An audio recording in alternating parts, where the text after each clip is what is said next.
How you doing, Jared? Welcome, Pro 6. Cal, how are you, brother?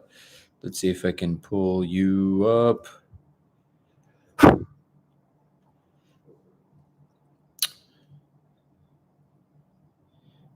Antinar, good to see you.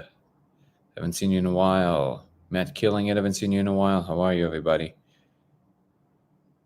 What's up, Cal? Okay. Dave Hodge is in the house. He's got 18K in Bitcoin. I'm so confused. You got 18K in Bitcoin. That's not bad. Why are you confused, Kelly? Just enjoy it. Incredible.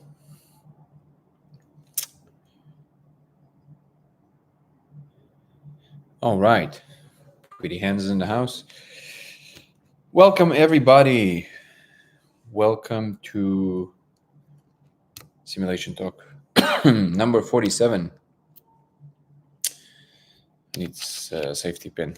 It's not working over here. So, I think most of us here are regulars who draw it and have a nice time. Exactly. What's up, Nancy? Okay, so let me see how we do this, because I really want to bring Cal up. How do I do this? Why isn't it allowing me to do that? Let me see. Maybe you're right. Maybe somebody has to come on first. Play the song called Hard by Dua Lipa. That is honestly one of the strangest comments on a chat I've ever seen. It sounds very straightforward. Welcome to all the newcomers. This chat mostly revolves around the simulation hypothesis. My name is Danny, and I'm claiming to have found actual proof that we live in a simulation. We need more followers for sure. And you can also check out my YouTube channel, Dango Thoughts, which has a lot more of the information of me talking about this stuff. We meet here on the daily to discuss science, spirituality, religion, philosophy, and whatnot. So if these topics are topics you really enjoy, stick around. We get into pretty deep waters sometimes, and we have some experts come on and talk about all kinds of things. And anybody is welcome to weigh in and also to come on and talk about it.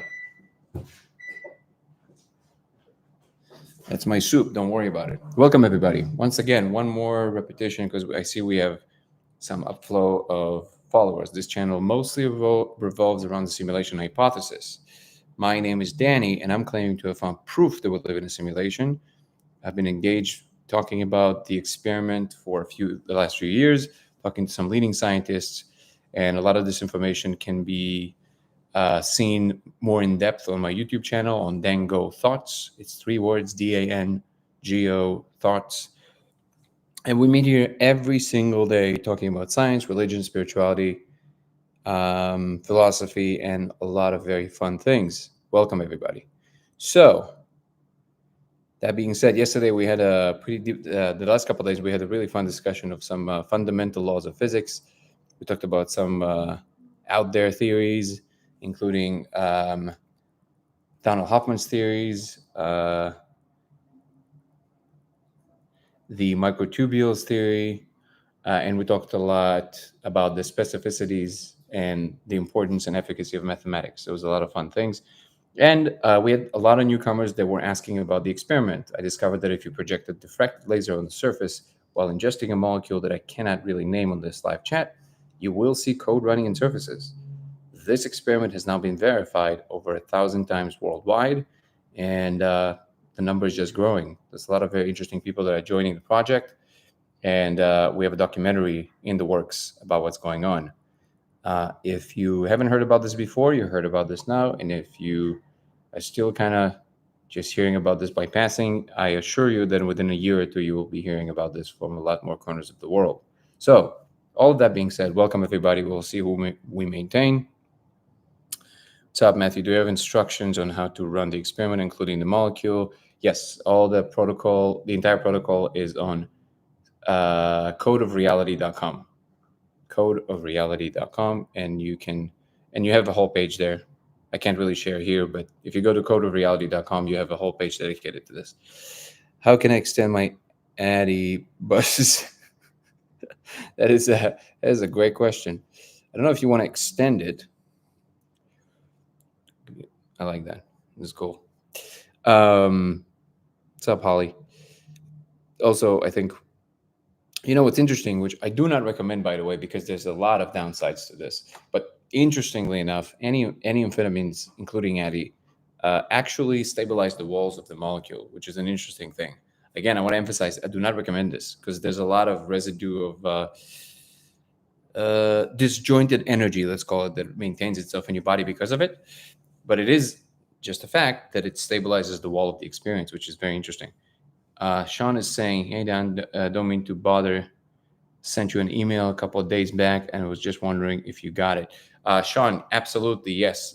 In the last couple of days, I have these.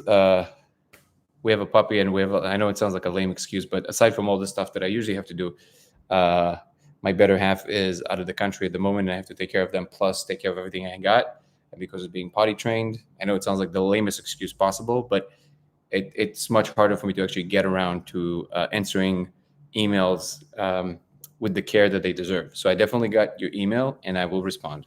Probably, I don't know, tonight I might be too tired, but I probably will respond first thing tomorrow. So absolutely. And by the way, you're not bothering at all. I'm so happy that you're here with us.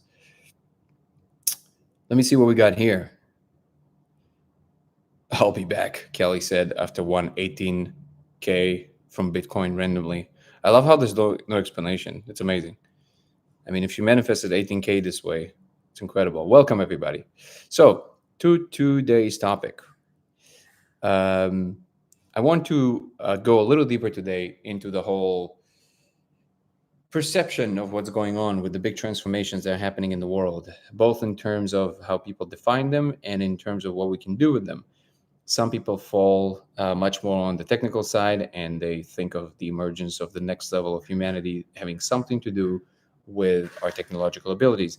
Other people would disagree, and they think actually the returns to our roots, and through that going into our own abilities, understanding ourselves as a technology, much more of the spiritual story, is actually the way to go. I personally don't think that these are mutually exclusive. I think they are the same process looked at from two different perspectives. And if we are to make any progress, we have to recognize that and reconcile the fact that different humans perceive the process in different ways. That is important because it prevents a demonization of the other viewpoint.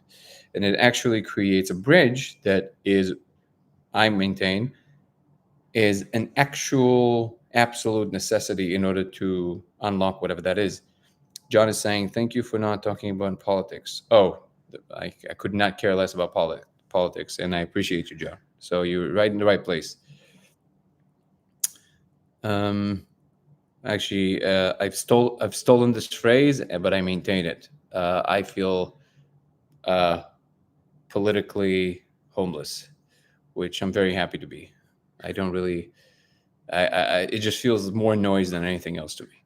Haven't been there in a few days. Have been organized storage units. Oh, I haven't been here. Okay. Well, how did the storage unit organization went? Do you have any? Oh, okay. Wait, I went way back. I don't know. I don't understand why it does that. It just jumps up and down. I'll double the molecule those and see what I find deeper. Wait, Matthew Savage, hold on. Did you try it with the laser?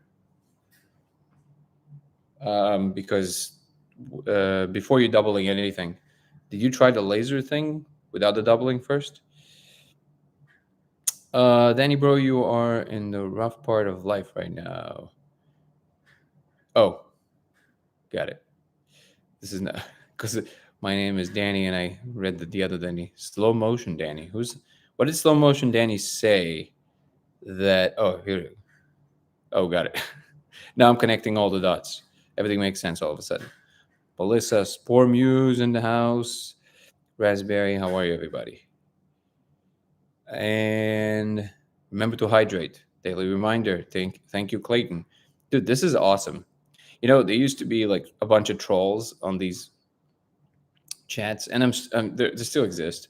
However, now there's like not trolls, but like people who are the opposite of trolls. They're just nice, and they want to wish everybody a great day and remember them to hydrate. Thank you for that. That's amazing. That's what I say about politics. They need a bridge. No, they need to just the whole system needs to be replaced. That's my point of view. I agree. Tech and spirituality will combine in the near future. I think they're already combining, but I do think that this resistance from one side to the other is actually what creates a lot of the dissonance in the system. Yes, I'm practically homeless as well. I hope you don't mean actually, Gene. I hope you mean politically. Um, Caffeine does help. With the Addy? Are you trying to get a heart attack, man? Danny Glover? I am not, but I was confused with him many, many times, even though uh, we look just slightly different. Not much different, but a little different. I can see how people can make the confusion.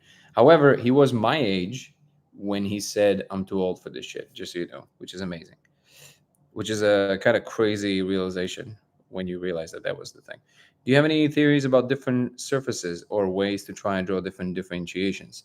I tried many, many things. So far, the code does not change. My theory at the moment that if we're going to produce a strong enough magnetic field, it should produce something new that we haven't seen before. But so far, everything didn't really work. And a lot of people are very excited about all kinds of prospects to try. But my experience with the space, I've been trying to figure this out for the last. So I figured out the laser about 3.5, 4 years ago. And before that, I was thinking about it actively for another 4 years. And before that, I was thinking about it semi-actively for another maybe 3 years. So you do the math. So I was thinking about this whole thing over a decade. From my experience, these rushes of excitement about, ooh, it's right around the corner, they're always there. The space always communicates in this way. It's almost frantic. It's almost like, yes, you got to act now, now, now. And if you read the accounts of many contemplatives and if you read the accounts of more contemporary people, so if you read the accounts of Terence McKenna, Dennis McKenna, and other people that experimented with these things, this sense of urgency is always there. It's what they do. It's kind of how they talk. Okay, so from my experience, all of these we got to rush. It's right around the corner. Usually not true. In fact, in every single case, it was not true. So all of that being said is to say that the only thing that I know about, literally the only thing that I know about that is completely replicable 100% of the time, no matter who you are, no matter what you do, without the need to adopt a whole belief system, without the need to know how to sing a particular song, without the need to acquire a new skill, the only thing that is truly, truly, truly democratic and works in a scientific way is the laser. I don't know why, but this is what makes it stand out from anything else that is on the table at the moment, including the research that is being funded by millions of dollars. So that does not to say that the actual truth behind all the statements I made from the other side don't come in different ways, but it is to emphasize the fact that progress is very difficult. So anybody who's entering the space and wants to experiment and all that stuff, it's awesome all by itself to view something that you didn't think you will ever be able to observe. However, know that if you get the sense of like, ooh, dude, yes, it's right there. I've had that feeling a few thousand times in that space, and it panned out once. So it's just not a cautionary tale, but just hold your horses. Because and I know this is not necessarily where the point you were coming from, but that's the rant my brain decided to make. It's definitely the case that progress is very difficult. So I'm not holding my breath for now. I have some working theories. I'm in contact with some people that can help take the research to the next level, and that's where I'm operating from. And I'm going to keep operating from that space because being overly zealous and excited about these things, I think it's kind of like trying to make it in Hollywood from the notion that you're trying to become famous. You will quit within a year because it's hard. It's literally crushing you every time. So I'm just operating from a place of excitement and just enjoying the ride. And I would recommend anybody who enters these spaces to do the same. So, and by the way, in extreme cases, this overly zealous excitement actually leads to nervous breakdowns and it leads to psychotic breaks. I've seen this a few times now. So be very careful.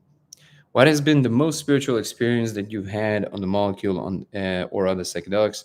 The most spiritual one I've had was I've had a situation in which somebody that came into my life, and he has certain powers, and he did some kind of a thing that I do not fully understand, and he didn't even understand because he, according to him, is just kind of channeling the information. That's, by the way, how I know that these things are real.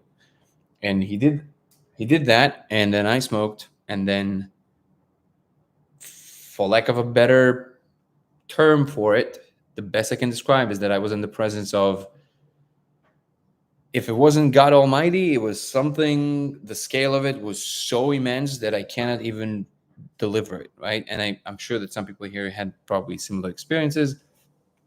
And in that moment, everything that was really, really dark basically was blown out of the room, like it was like it was a crazy storm, and it just blew all the dark things away.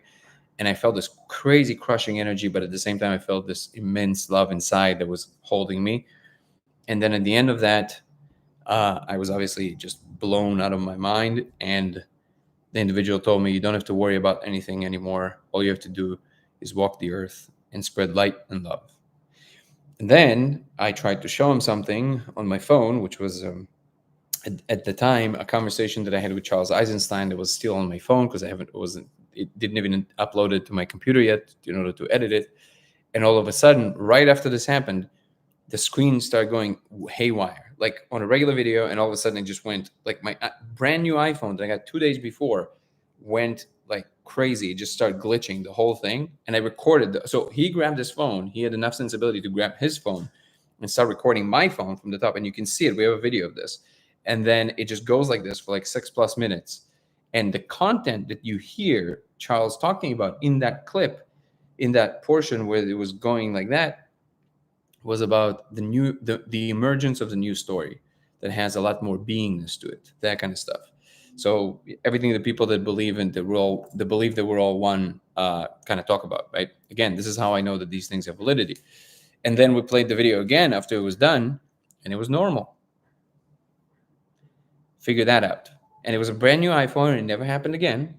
So, and the feeling that I had when it was happening with when I was in the presence or whatever that was probably the most, well, actually, not just the most. And you asked spiritual, but I think it's the only religious experience I've ever had in my entire life. Everything else, I guess, I can call, the molecule doesn't really feel spiritual to me, if I have to be honest with you. It doesn't feel spiritual. That's not the imprint that I'm getting. It feels technical. It feels very technologically sophisticated, but it does not feel what you would call spiritual. It does not feel like the angels and all that stuff. I do see this content, but it's like secondary. It's almost like a layer beneath the structure. And I'm constantly trying to reconcile these things. It's very difficult. Could it be a time issue with them, meaning there's only now no time? Yeah, there is no time. According to them, there's only computational steps. Is there any this discernible information being conveyed?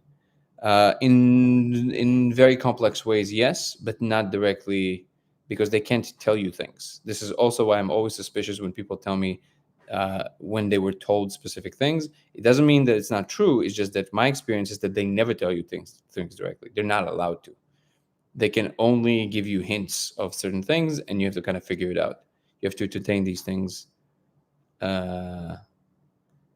themselves. Ourselves. I got all the way to the other side of the kaleidoscope, and joined the fire and came back. Whoa. Salman loves cakes. Good to see you. What are you referring to? Hold on. Let me check on the soup. Buddy, what's up?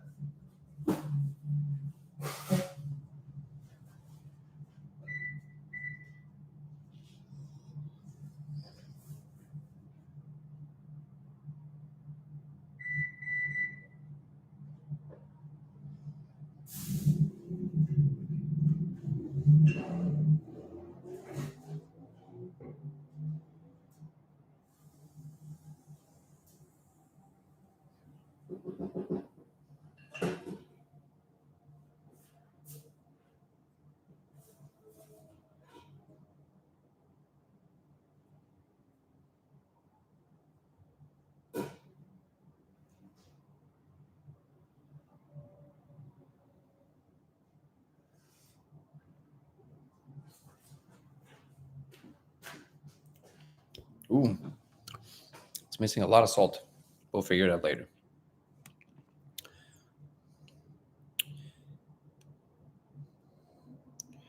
Okay. In the laser experiment. Wait, I think I missed something here. Oh, you're saying that Matt killing it got to the kaleidoscope and all the way from the other side? Is that what Matthew, are you talking about that's what you're saying in the laser experiment? No time, only now comes off as a sense of urgency. No, only now in the sense that there's no the now is eternal, so there's no sense of urgency whatsoever. Are there any patterns arising from the laser experiment? What do you mean by pattern? Sorry. It involved 1.5 grams at once, was trying to replicate that. Dude, that sounds intense. Did consciousness technically have a first life? And if so, how was it determined if there was a karma to base it on? According to the picture that I'm seeing, consciousness is not just in what we would call biological life. Consciousness is fundamental. It is existence itself. I'm sure, Matthew. I know I don't understand the question. Don't understand the question you're asking. You asked if patterns arising from the laser experiment, and I just too vague for me to answer. I don't know what you mean by that. Let's see. Ah, there it is. Boom. I think you might already need it to go. We'll see. Kala invited you, by the way. There we go. I think it was just maybe the amount of time we're on or something. Weird. Hey. Yeah. How are you, brother? Good. How's it going? Going great. I can only stay on for a little bit. Yeah, I know. So I want to bed soon. Yeah, so I'll give you the stage to ask your question because you said that you wanted to raise a point, and I would love to know what it is. Yeah, well, this time I don't really have a question, but I did watch the rest of the live from yesterday, and you said a few things that I think would help a lot of newbies out there. Sure. And experienced people. One thing you said was when you're talking about the experience, they can never control you, and you said that was kind of a universal law. Any other being is not. You're completely black box to any kind of decision. So the decision is always up to you. No, nothing can like get into you and like control you, which is a fear that some people express to me sometimes. Yeah, and I had that fear until you said that. That helped me out a lot. Anyways, when I was glad. listening to that, and you said you always have the last word, and I took that as, yeah, there may be some fear, but you can also notice what that is as fear and understand you don't have to like take that route. You don't have to accept it necessarily. Yeah, you can basically tell no to the fear itself. Yeah, so those two things really stuck out to me yesterday and actually really helped me a lot. So I appreciate it, man. If you have other new people out there who do have some fear about this, I think those are really good things to let them know. Yeah, thank you. Do you want to tell people, do you know enough now in details about that discovery from NASA to talk about it shortly, or you feel like you're not equipped? No, I still have to reread that article. But I mean, I can just share a little bit about it, high level. So NASA discovered that there is energy in the form of electricity out there globally in the atmosphere. I think it makes up part of the ionosphere, if I remember correctly. Okay. And basically, there was questions around what solar wind is, where the energy is coming from, and it was coming from this. And the other question was, why does the atmosphere extend further out than they thought, based upon calculations of gravity and whatnot? Okay. And basically, this energy, this electricity, is holding these particles in. based on that. Interesting. Okay, so I have to read a little bit more in depth as well, because I don't know that. Again, this is my, like, at the moment I don't really remember the details, but it sounds to me like the magnetic field obviously can influence the ionosphere, but gravity can too. I don't. It just sounds like gravity is too weak to do that. But I'm gonna read the article. It's interesting. And they wanted to know where the solar winds come from. Don't we know that? I think it was the solar winds. Yeah, I'm not sure if that's the right term. Because solar winds make it sound like they know it comes from the sun, right? So it might have been another. Maybe term. maybe it's a particular effect that it creates in the atmosphere. Maybe when you bring it, right? Maybe. Maybe. I think the big thing with gravity was they didn't expect the atmosphere to extend out that far because, like you said, gravity is too weak. It sounds like that would make more sense. Yeah.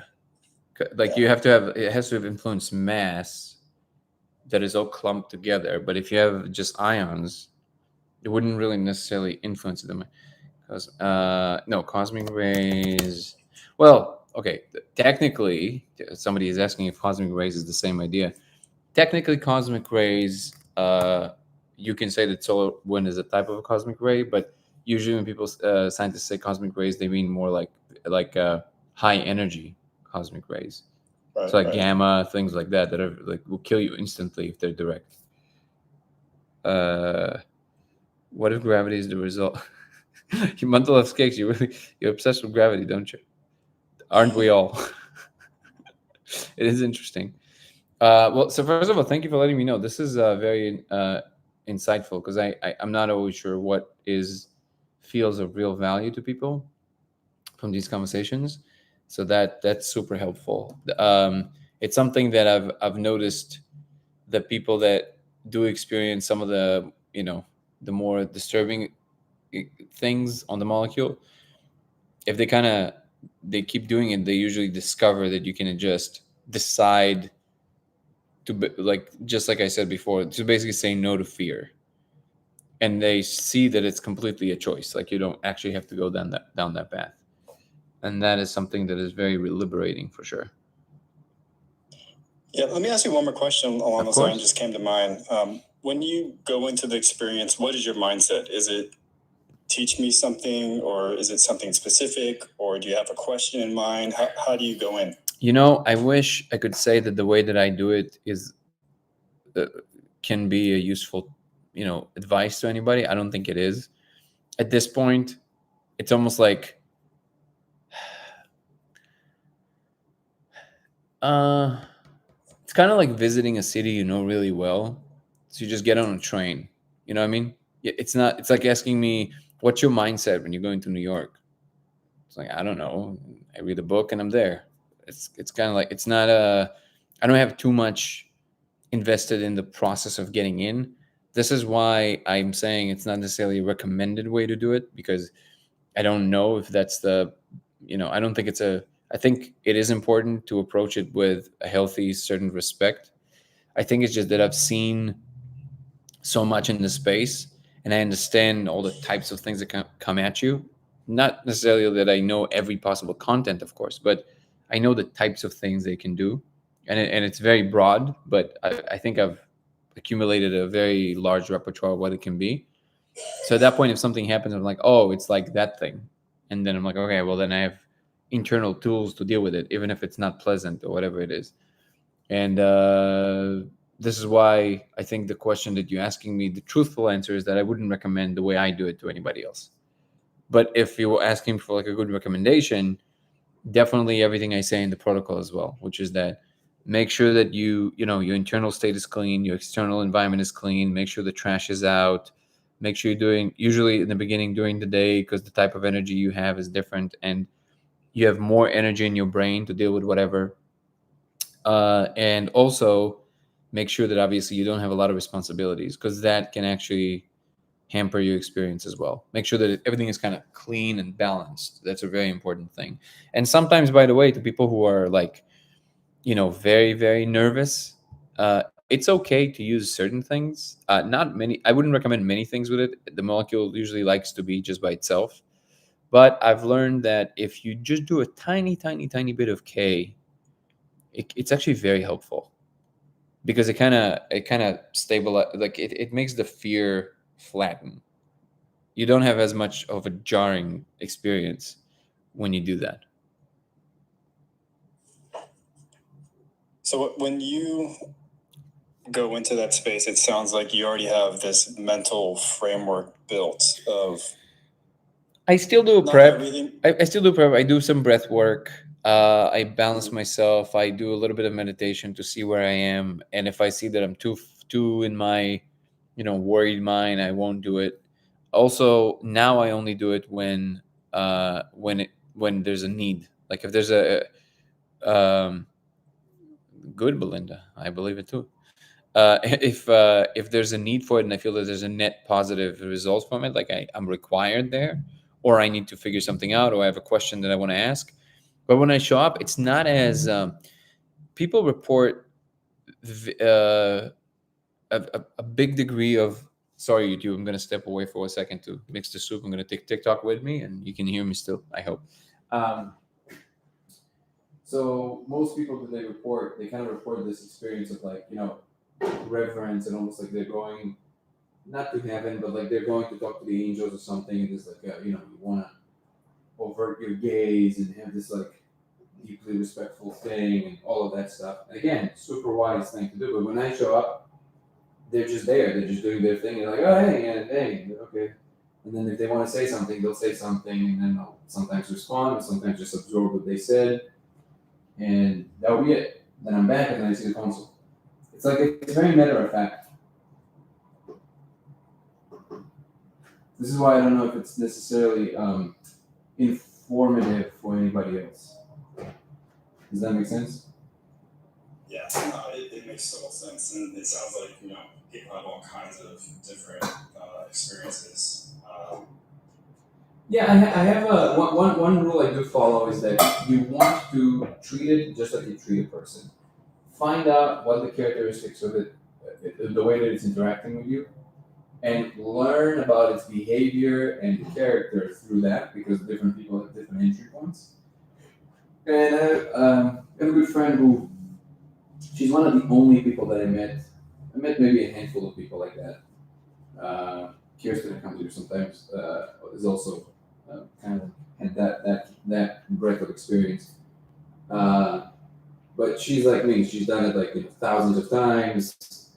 She lives it, right? And I love what she says. She says sometimes we get to make it not as serious. The molecule also likes to play. Don't make it. The molecule doesn't always like to be this like gatekeepers, like that kind of stuff. And I find a lot of truth in that. That usually I would assume that if somebody always experiences it that way, I think it's because they want to. Because very often the molecule will just be very playful.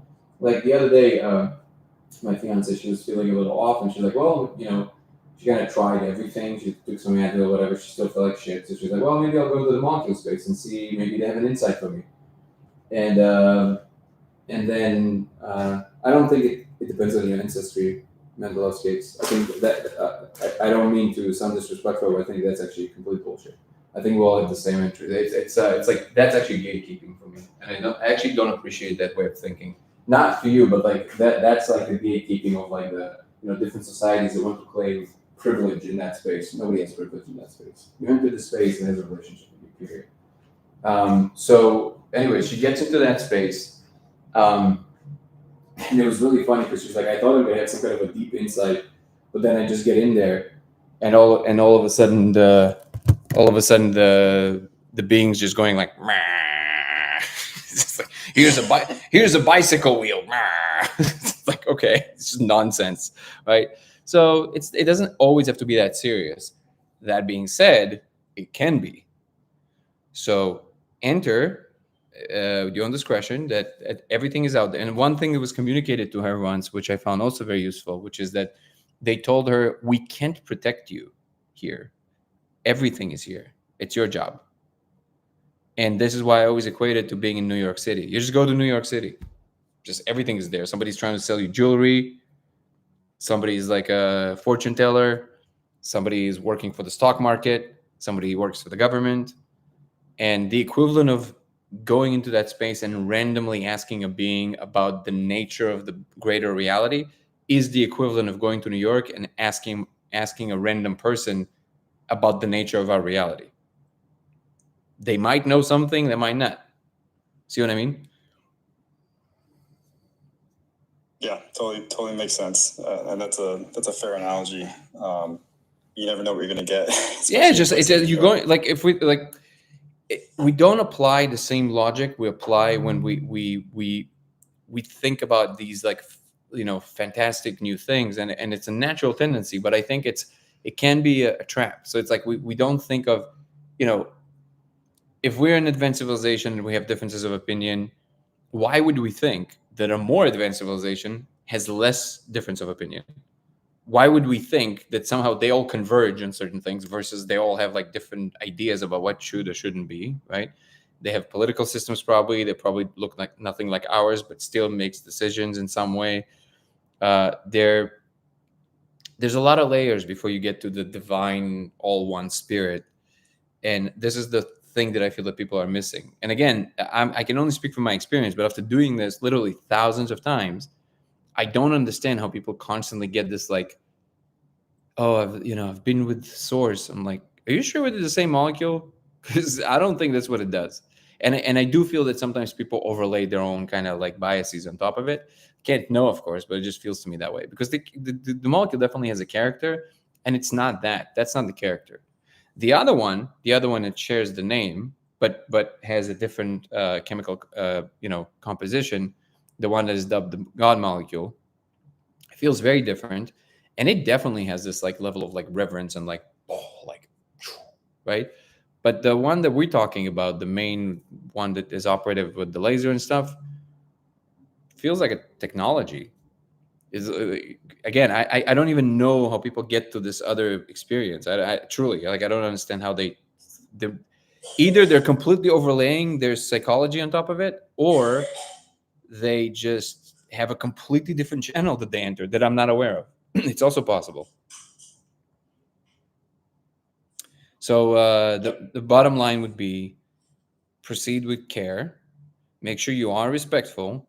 Do not take my advice on this, because I have a very different kind of relationship. And by the way, it's not even in the sense of like, well, I'm a pro. No, I should probably be a little bit more attentive.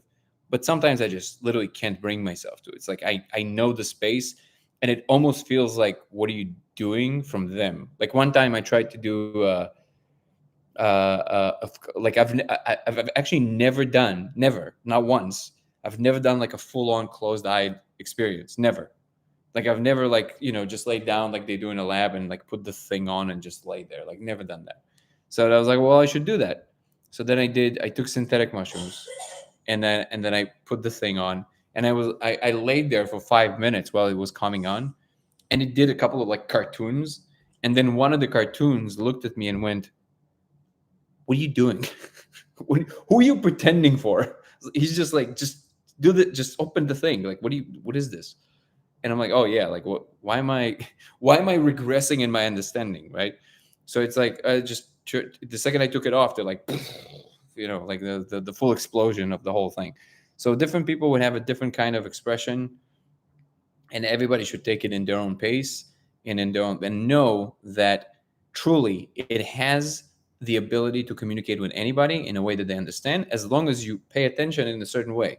If you come to them and you say, hey, this is who I am, this is what I understood about myself, I would like to learn, great, they will tailor shoot something for you. If you're coming in saying, well, right now I want to experience a little bit more fun, hold on, they will definitely tailor suit that for you. Now mushrooms are a lot more attentive to these kind of things. Very often the molecule will just land you somewhere. There's a lot of it's a very powerful tool. But like I said, sometimes, especially if you've done it already quite a few times, my advice is play. It likes to play, so play with it. All right. Thanks for having me on. I appreciate it. Of course, brother. I appreciate your time, brother. Yeah. I gotta head out though. Get some rest.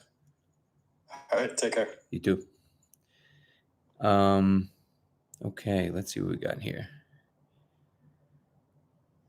It's mental health cakes. This is like one of these things that's like one of my biggest pet peeves. This is so apologies on the outburst of emotion there, but I'm like, dude, get off it. Like when people do that shit, I'm like, get off it. Like seriously, this whole like lineage thing is like, who do you think you are? It's like you have now the right because of where you were born and who, pardon my French, fucked who somebody else. Like you now get to get more access to some thing that is available to all of us. Get the hell out of here. You know what I mean? Like seriously, get off it. Um, it's funny because I saw Andrew Gallimore kind of like say a similar thing, and I identify with this.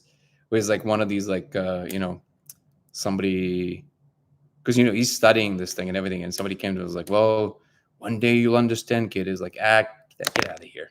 Just like maybe you don't understand.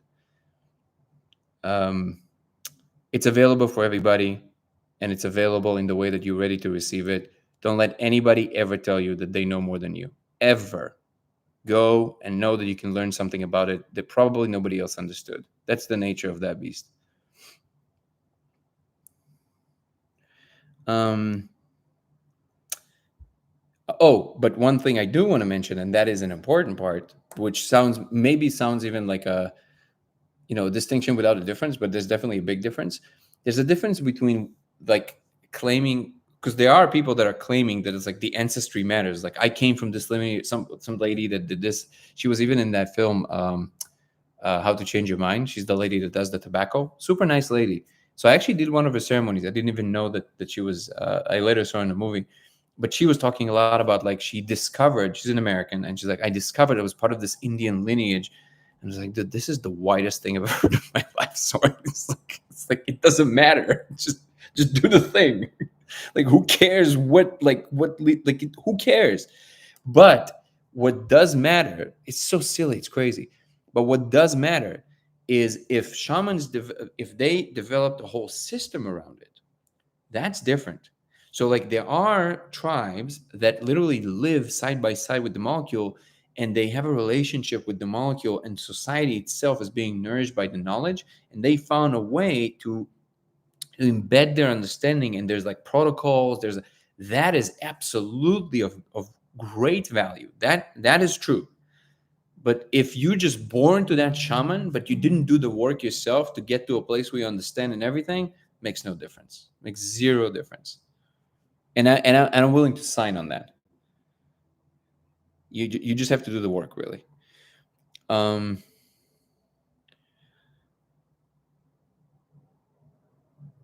Everybody push my body and mind past health. Sleep is important. Sleep well.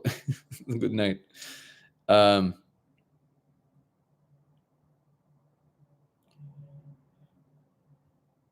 Maybe to recognize when you're being authentic. That I would agree 100% with. If you're aligned with yourself and who you are, how are you? She who plays. Wait, let me cover my soup. This soup is consuming this conversation. I know. I'm sorry. One sec.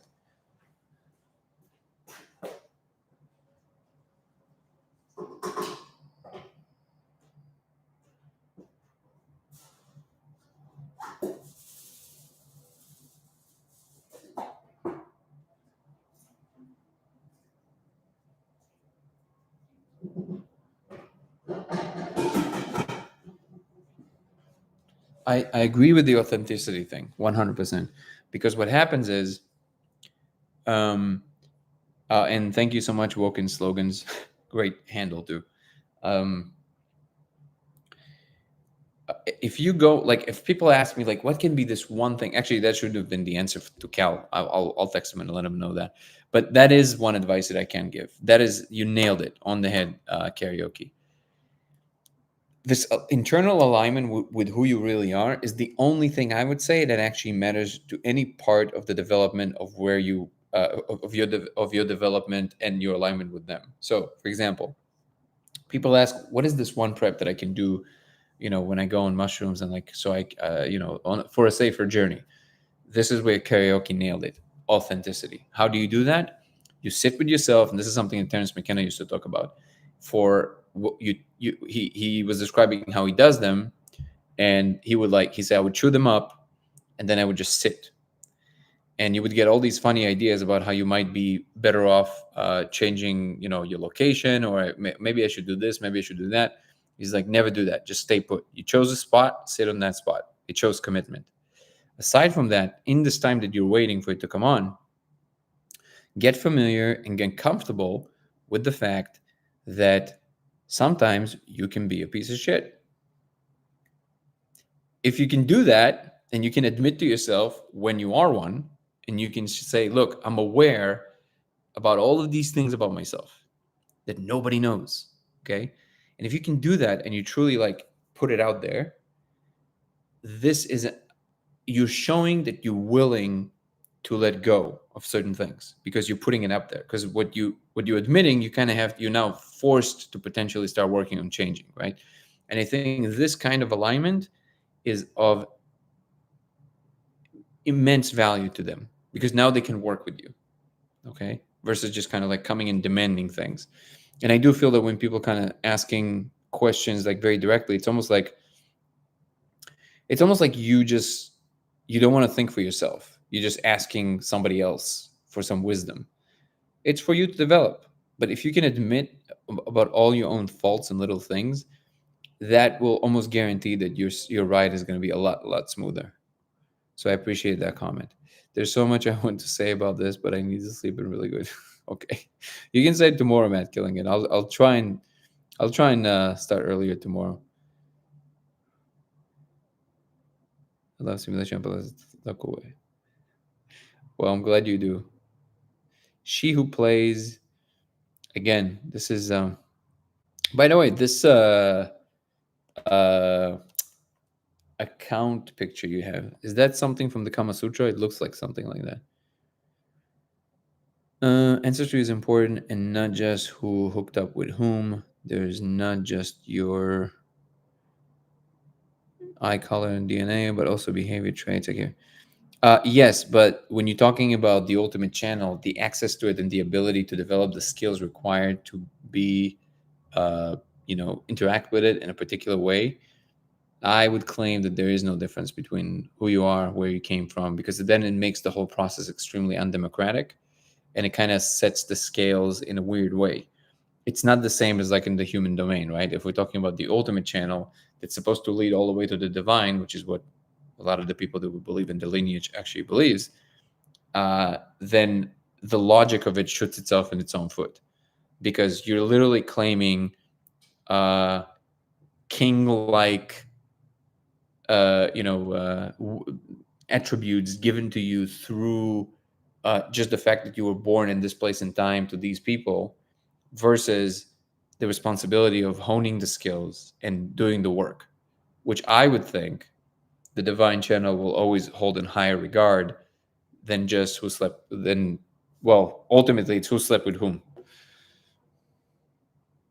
Oh, thank you for clarifying that. She Who Plays.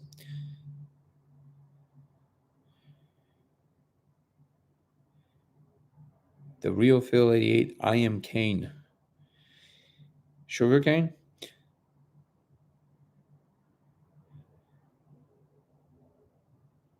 Let's see. I probably missed a bunch of comments. Let me see.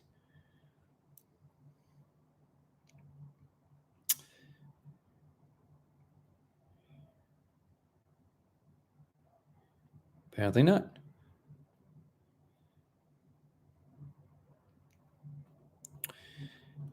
Yeah, so I do. So what I wanted to talk about today is that I do recognize that there's this almost like a cookie cutter, discernible main difference between these two approaches, right? Which is we are the technology and we have to just go back to trying to figure ourselves out, versus the external focus, which is figuring out the truth, figuring out physical elements that can help us understand the world. And I really feel we definitely have to combine these two and understand that even if we are the technology, the expressions that we've seen so far in the external world are still indicators of certain important traits of both reality and ourselves, and the connection between these and how they are expression of one another is actually one of the biggest tools we can use to decipher what should be the next step forward. Wait, remember from Kung Fu TV show? Actually, no, I've never seen it. I don't really watch TV. Thank you for your perspective. What about trauma in DNA? Yeah, it gives you even a greater opportunity to, I think, to find a path. So like if you're traumatized, especially if you inherited the trauma, which is very true, you have even a greater opportunity to try and find a way to balance yourself back, either through these molecules or in other ways. And in fact, I would claim that the person who does that is a way greater teacher than somebody who was just born into a tradition, because the tradition is almost like the tradition gatekeepers, which is fine. We need tradition because we have to kind of remember what culturally was happening throughout the ages. But at the same time, if we are talking about innovation, which is also important in everything, then the innovation really happens in the edge cases. And if you are deeply traumatized, this is an edge case, depending on how deep the trauma. And the deeper the trauma, if you can overcome that, the better the teacher you will be, because you will understand what is actually required to make that happen. And if your trauma was so immense and you stepped out of it, then you can help a lot of people that probably were and are less traumatized than you.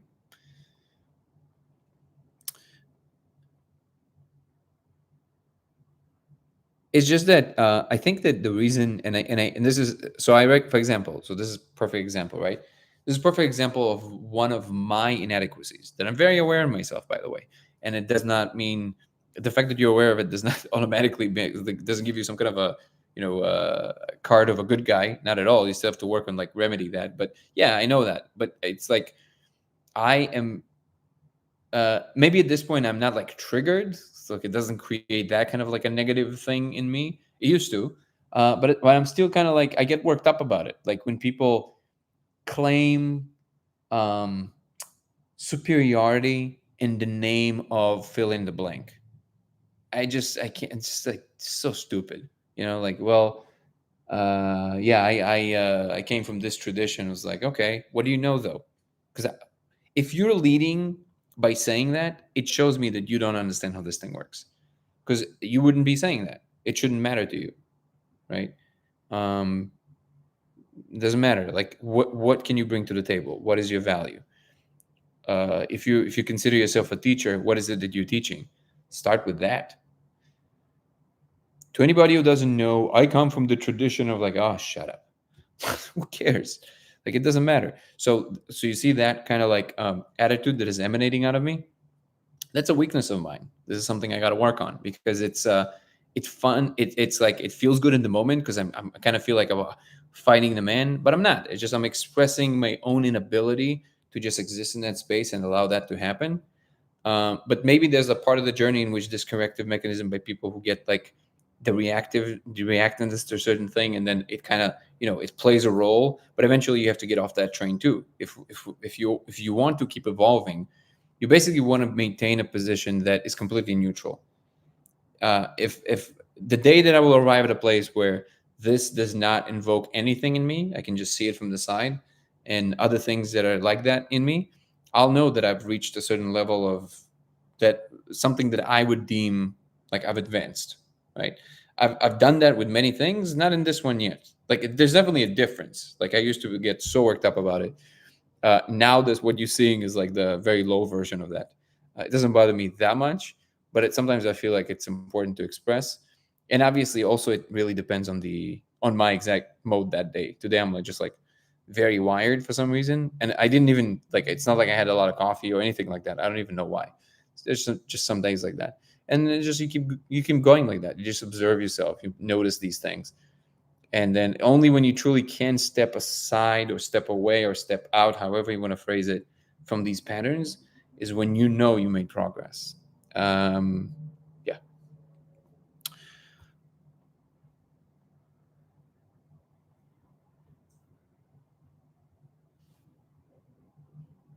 Every little sound that even sounds remotely like a droplet now, I'm like, ah, because he pees on the floor still. Aaron knows. And sometimes it's just him sleeping, like passed out. Look at him. Sorry, you can't see. He's like all passed out. So he's passed out, and probably his mouth just went. And I thought, "Ooh, he's peeing." It's really funny.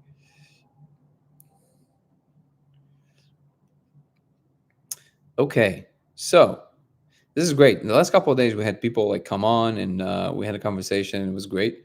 Today we have just kind of me rambling, which is also fun. But if anybody wants to come on and talk about anything, you're more than welcome, or put it in the comments. Let me see if there's anything that I've missed. Okay.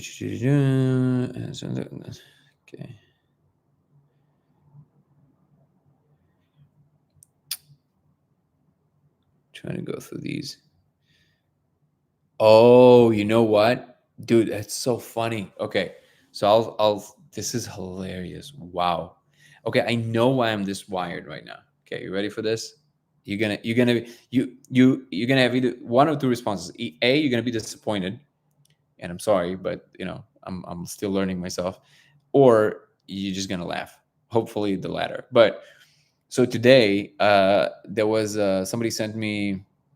Once in a while, I would listen to a Destiny conversation. Some of you probably are familiar, right? This guy who like debates everybody, and it's just fun. It's kind of like it's my guilty pleasure. Just the fact that it's just somebody who's just like loves to argue.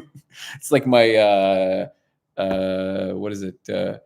Real Housewives of whatever. Like that's my guilty pleasure, right? And today I heard a conversation by him, and he's so argumentative and like high octane, like bah, bah, bah, bah, bah, bah, bah, bah. So I think I caught the bug, and that's what's running in my head. It's really hilarious. See, uh, so information diet essentially is what I'm saying. Got to be careful what you let into your brain. I'm going to listen to more of Ram Dass before my conversations, just to embody that, the wisdom. Actually, I don't know why I did this, because Ram Dass never had like the Indian tribe leader vibe, but that's what came out.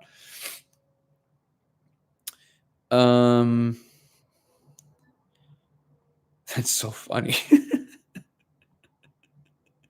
Okay, everybody, welcome. I see there's a lot of newcomers. I don't know how much of the people that are showing me that it basically retains, but welcome everybody. I'm gonna reiterate that this channel mostly, how are you, Makuri, revolves around the simulation hypothesis.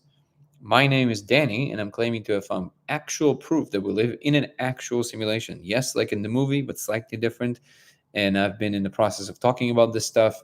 You can find more of my videos on Dango Thoughts on YouTube. And I've been in the process of talking to some leading scientists in the field. In the last few years, this observation has been replicated over 1,000 times. And we are now in the process of trying to figure out what to do with it next. And we meet here on the daily to discuss spirituality, religion, philosophy. Did we talk about democracy? We usually don't touch politics. So if politics is your thing, most likely this chat is not for you. What if philosophy is, science is, religion is, all of these things, all the deep subjects. Oh, Kirsten's in the house. How are you? I was just mentioning you before, by the way, about being one of the only people that I met that has the same amount of experience as I am in the molecule space. Let's see. Oh, we're wandering around dosage around reading the code. So as far as yep, yep, Kirsten, wondering about dosage. Dosage, if you I talk about it in the protocol, so you can always go to codeofreality.com, ofreality.com. There's a protocol page which includes the talking about the dosage. There's no exact dosage because it's important. It depends on who you are, but the general rule is that you have two ways to go about it. One, you fully launch, do whatever you got to do, and when you come back, if you feel cold, never push. If you feel that it's okay and you feel good, go and explore. Now you're in a nice sweet spot because you already kind of expressed the orgasm of the brain on the molecule. Now you come back, and now you can just explore. You can smoke a little bit, be with it, smoke a little bit, be with it. Or if you don't want to launch, you can just go intake, wait for like good 2 minutes, take another one, wait 2 or 3 minutes, go slow. So you're releasing a little bit of pressure every time. And after about 5 of these, I think you're ready to just go sit next to the wall and just explore. You're pretty much going to be in the same space as if you were right after you launched. And then Okok again. this. Like, there's no way of saying your handle without sounding like the word. But 2341. Google just managed to simulate Doom game without. Wait, the Doom game without the game engine? Why would they simulate that game and not some pleasant game? Jesus Christ. Future games will be created and run by AI. This is revelation with regard to simulation theory. Any thoughts? Well, first of all, I didn't know this, so thank you so much for sharing. I don't know if it's a revelation for me. I think it's obvious. That's the obvious trajectory, that the content of the future will be made by AI. Obviously, you start with pictures, you go to prompts and content, and then somebody told me, a writer that I know, he said, I realized that my book is one of the last books to be written by humans. The books of the future will be written in real time for you, exactly according to what you want. And I'm pretty sure that you can already do that with ChatGPT. So I'm not really surprised. I didn't know about this. This is crazy. I would love to look into the details. So thank you for letting me know. But yeah, I'm not surprised at all. Like, AI would definitely be creating real games for you in real time, and it's just a matter of time before it becomes the world, which I'm claiming is already the case. Made an account just to join the party here. Woke and slogans. Yeah, this why dyslexia is out of control today. Well, I'm honored. What is your name? Do I know you? Showed someone the code yesterday who has never seen it and didn't believe it, and it changed their life. Wow. Well, I love to hear these accounts. Thank you so much, Kirsten. If you want to tell us more, that would be amazing. I see so low dose is sufficient. I've never gone past 3 to 4 out of 10, so to speak. Oh, yeah, you don't need more than that, honestly. Maybe in the beginning, you need a little bit more just to see it in the beginning, but from the second that you see it one time, you can just take one toke and you'll see it appearing. Oh, from YouTube. Amazing. Again, I'm honored. There's always, people always feel that there's more action happening on TikTok, which is true. I think I'm going to start trying also stream through X, as the business suggested. And I just need an account with StreamYard, or what is it called? I think StreamYard. We'll see how that goes. Because on X, you have a much more, like, I guess, mainstream audience, and actually that might actually be fun, because I'm definitely going to get into a lot more debates out there. That's what people seem to love on X, which I don't mind. It can be fun, but it will take some reacclimation period, and then you guys who are my regulars can basically let me know if this feels a little bit too out of the, like, if it influences the vibe of the chat a little bit too much or not. You can always let me know. And I much more prefer to bring something that feels valuable versus like the Destiny arguments, which is kind of like just dirty entertainment. I'm definitely not aiming there. So you'll let me know when we do it. Maybe I'll start tomorrow. We'll see. They are businessmen, very successful, and they are as in, okay. They are businessmen, very successful, and was just a skeptic, but it blew his mind, and now he knows. Now he knows. He can actually create anything he wants because it's a simulation. Yep. So again, as you know me, Kirsten, my jury is still out to what degree that is the case. I'm not saying that you cannot. I'm saying that there's always this seeming, whatever the physical world is, seems to be like the momentum of whatever conviction.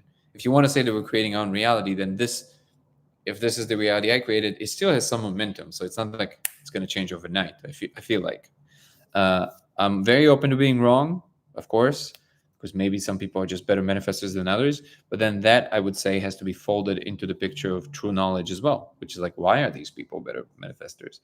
Why some people are not as good at that? What can they do to be better manifestors? And all of that stuff. Thank you for the likes, guys.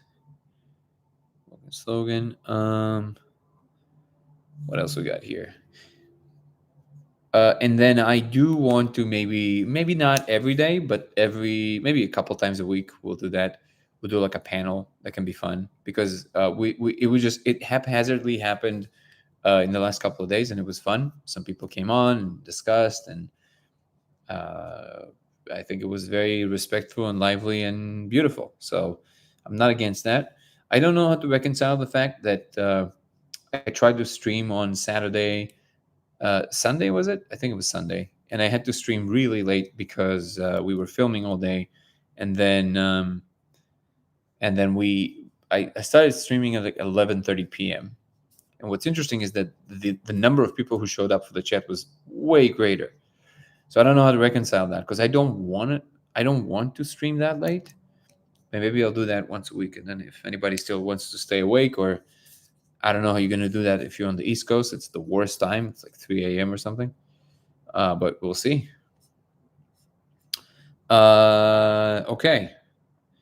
I think I've made all the public announcements I can possibly make. 1 a.m. right now. Oh, yeah. So you are on the East Coast, right? Yeah. Oh, no. You're Mountain Time? What is that called? 10? Oh, no. You are East Coast, right?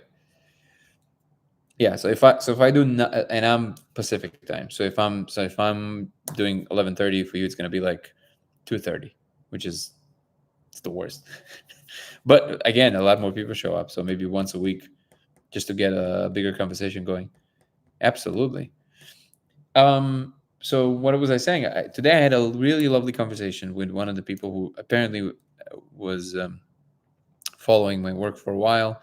Incredible conversation. I'm only not mentioning because I'm not sure that he wants to be mentioned. If he does and is here, he's more than welcome to come on. We can talk about it. But I always like to keep people anonymous unless they say otherwise. But it was a lovely conversation, and we talked a lot about kind of like the potential of the future of the project, how it can look, and and a lot of things became clear to me. One of them is that there needs to be a more call for action on my end, and I'm going to be working on that because I my idea originally with all of this is basically just to kind of put the idea out there and let things fall where they may, and because I really believe in the kind of like the democratic process and organic process, but it seems like a lot of people looking at me as kind of like the person who should guide what happens with this, which I don't necessarily want that position. But if it is to advance the thing, I think maybe I'll put a little bit more emphasis on that just to help people maybe advance and maybe guide a little bit more of the process in terms of what I think is useful fruitful use of our time, and which one can be maybe a waste of our time.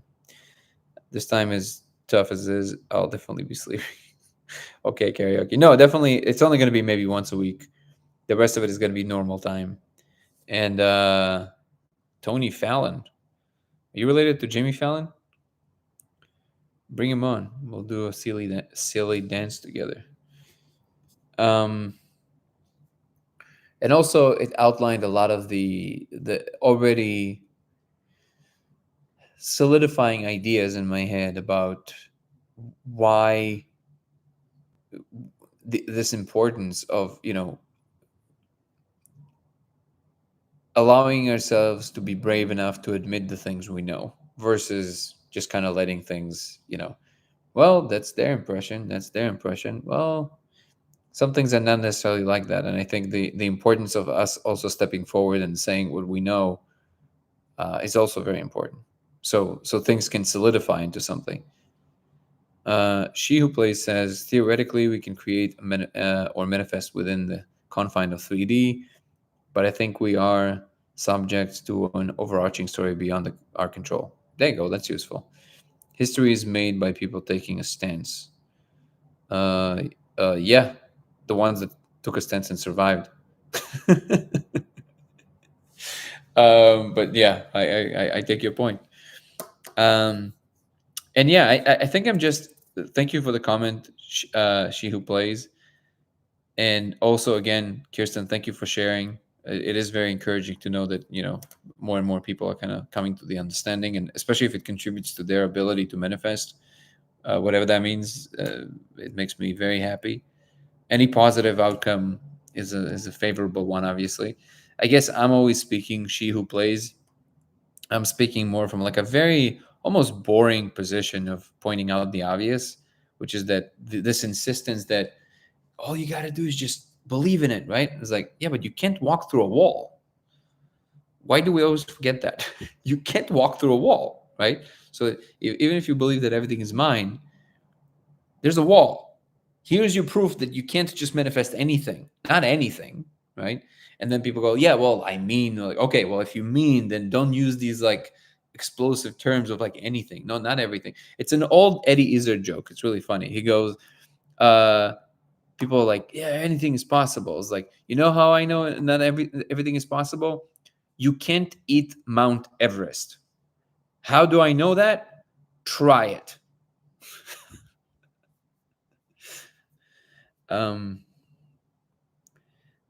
Hypothesis allows me to deal with the disappointment when I can't manifest. Yeah, or again, there's I think that it's like an extreme jump. Um, there are rules, yeah, and I think and notice that usually the people that say that they already are very successful, and I can understand how it's easy to speak from that perspective, but I do think that it is, again, like people like Joe Dispenza, people like Aubrey Marcus, people like that. If you're already successful and you're influential and you're speaking that speak, Robert Grant, um, I understand, and it's a good thing if you're influencing other people and showing them how to do it. But there's just a little bit of a like a I see it as almost like a lack of like not responsibility. What's the word I'm looking for? It's just too. It's like it's overly simplistic to the extent that it betrays the facts. Does that make sense? It's like there's no need to be that hyperbolic to still communicate the fact that there's a lot more control you can put forth. There's a lot more control you can exude on the world, right? So you can still speak that speak. You can still tell people they can manifest things. You can still talk about the fact that you can, manifest abundance, get like a bunch of things to align in your life, better relation, all that stuff, without the need to jump to ultimates, which clearly don't track reality, right? It's like there's no need to go there, and this is why I never understand why the choice is that. I don't understand why this like ultimate phrasing about something that clearly is not happening, right? Again, wall, can't walk through a wall, so not everything. And it sounds like I'm just getting stuck on this little point, but I don't know. I think like the use of language is really important. Yeah, but in the grand scheme of reality, maybe. But then you have to say, but certain thing like physical reality has a momentum. So sometimes things take time. So maybe you can manifest anything, but not anything in any period of time. Now, obviously, that's much more of a mouthful, and it's much harder to put in an influential Instagram quote. But why not? Why not stay loyal to the facts while at the same time also inspiring? I never understand why. And it sounds like a marketing thing, and then that's when I go like, come on, just a little bit more rigor. And also, I feel like that's the thing that obviously alienates the scientific community, and it doesn't need to. If you stay loyal to the things that are truly happening, you won't alienate as many scientifically minded people. You get a bigger portion of the population to potentially subscribe to the idea.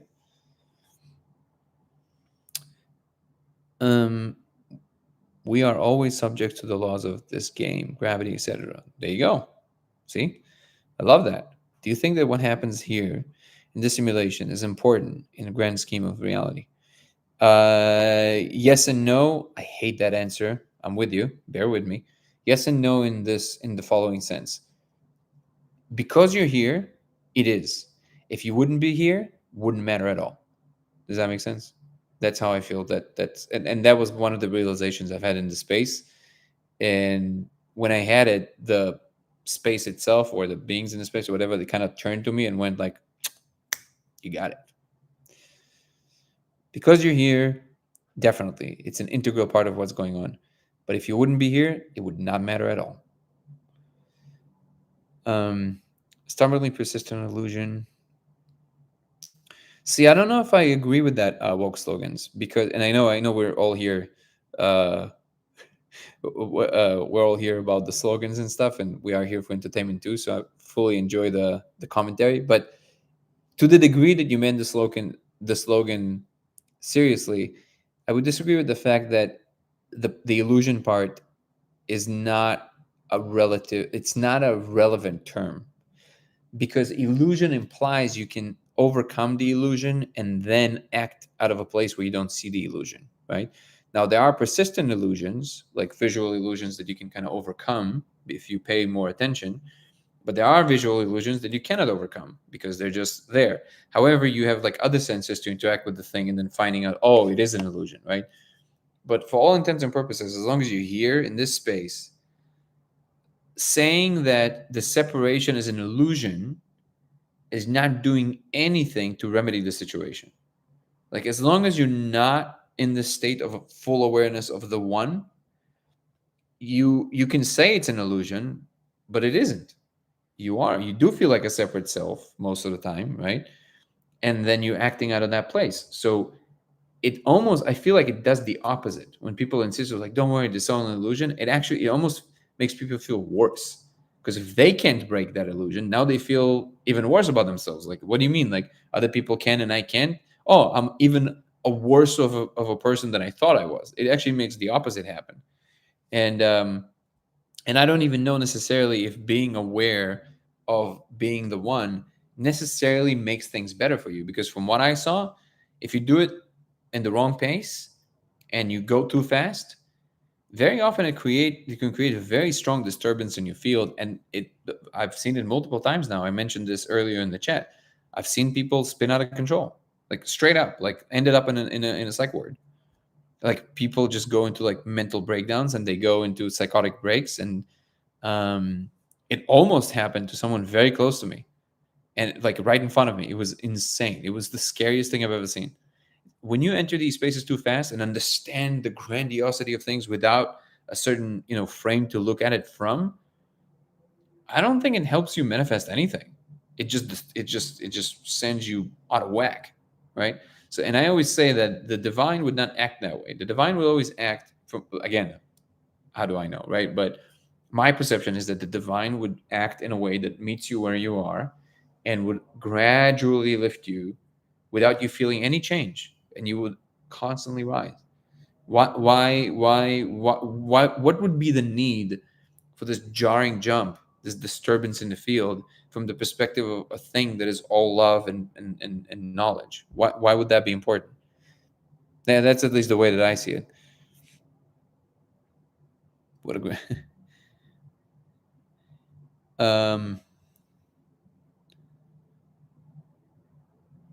the website Upper Motor Neuron is codeofreality.com. One word, codeofreality.com. Let me see a couple of YouTube comments.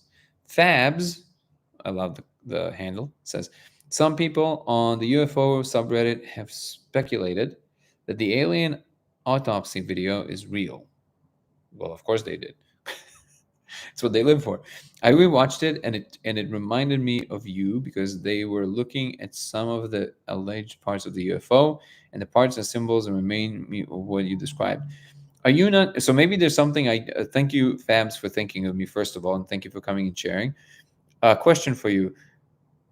I thought that what was circulating on Reddits and subreddits with the alien language, that, yes, you're right, does look like what we see in the laser, is about that case with that craft from Palo Alto or something, that they were like, trying to analyze it, and it was like, or are you talking, there's a separate case that is more recent that I'm not aware of some autopsy that happened, and in that video they also have these. Yeah, thank you so much, because I want to know if it's the same. It would be interesting if there's another case in which we also see these letters. It doesn't sell as well. I think you nailed it, karaoke. Once again, you're on fire today. I technically agree. That's what Einstein called reality. Okay. Oh yeah, we're on the same page. Okay. Did we? Well, I'm glad. Slogans. Did we choose to inhabit a human body to learn something? Kirsten would say yes. I haven't even looked at her comments yet. I would say she would say yes, because we had many conversations over many fun evenings in which we, had a lot of these exchanges. Um, and I'm saying I don't know. I'm not fully sold on the idea we're choosing all of this. Maybe yes. I'm not saying no. I'm saying I really don't know. The molecule will show people we are all one. Spore Muse, yes, look up the studies by Dr. Michael Newton. This is an Earth school. That narrative makes sense to me. I don't see any reason why it wouldn't make sense. The worst is assuming when people see through the illusion, but then you realize they just can't. Well, I think that's also a judgment, right? Bigfoot Electro. Like it's you don't know if they can't. Maybe they can't right now. And I think this kind of like thought is also what makes them feel terrible about themselves. It certainly feels like yes, the people need integration after those experiences. Yes, if you don't have a proper facilitators to walk you through it, it can be very dangerous. I agree. What did Dr. Newton study? Um, isn't it funny that Isaac Newton was never a doctor because that title didn't exist? But he would probably be, it should be super doctor Newton. 1% better every day. Love that. The rapid, wait, what? The acceleration with the molecule, I think, is part of getting through the veil. Yeah, I think it ramps up the frames per second of reality itself. It showed that we chose the people and our parents that are around us.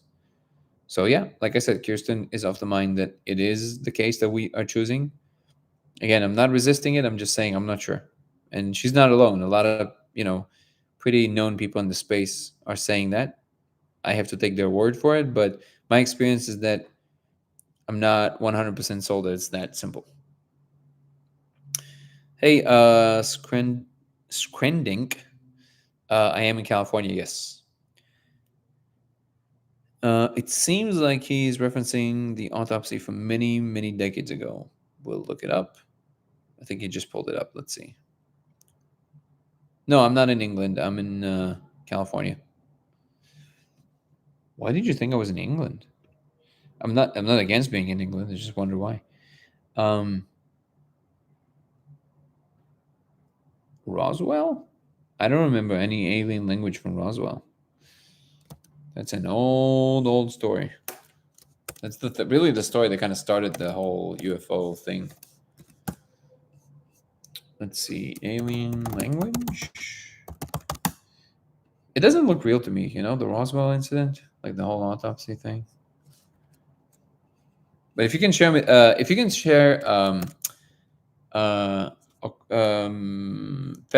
share the actual link to the subreddit, I would love that. Could you elaborate on Dr. Vopson's theory, particularly his take on Pauli's exclusion principle as optimization technique in the simulation context? That is a great question. I'll address it in one moment. Your interview with him was quite intriguing. Hope to see another one in the future. Thank you. I appreciate that. 812. Oh, wait. I don't see a link though, Fabs. Oh, maybe it doesn't allow you to share links. I don't. Wait. Is this a setting of mine? Hold on. I don't have this setting. Hold on.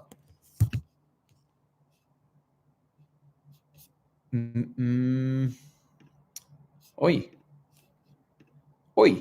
Okay, so I have to look into the settings because yesterday also somebody was trying to share a Los Angeles screening. Somebody was trying to share a link and they couldn't, and the same I see with you. So I don't see a link. If you can email me, please, to laser simulation x at gmail.com, if you don't mind. Thank you. Looking up now. Thanks.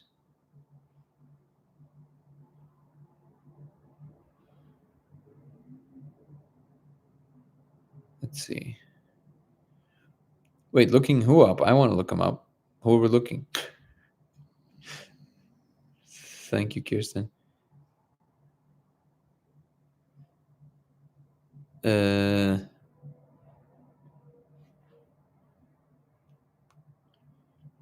Okay, so to that question, and by the way, you might be happy to hear Okok2341. If you want me to address you by your name, you can just tell me what your name is. If not, then your handle is your name. Melvin is cool to also come to one of our live chats. So we'll definitely have like a fun. Only I'm letting everybody know that because he is in England, he will have to. That live will definitely be around morning time in on our time in LA, because it gets pretty late, or maybe like early afternoon, but no more than that. It's not going to be in these hours, but he's definitely going to come. To your question, could I elaborate on Dr. Vopson's theory? Particularly, he's claiming in his paper and book that the Pauli's exclusion principle, which essentially states that you cannot have two electrons in the same. Again, he scared the shit out of me. You cannot have electrons in the same quantum state. So even if they occupy the same orbital, they have to be one spin up, one spin down. So they have to have some difference in between them, so they cannot really occupy the same space in the same quantum state, which is different than not the same space. And how is that hinting at some kind of an optimization technique of a simulation context? So one of the things that Melvin is claiming in his book and his paper is that one of the reasons that his discovery and some other things that he found from observing symmetries and physical processes, biological processes, and computational processes, one of the things that points to us being in a computational environment, or at least something that points to that, is the fact that some of it seems to look like computation optimization. So like this is what you would do to try and optimize a computational system. And one of them is Pauli's exclusion principle.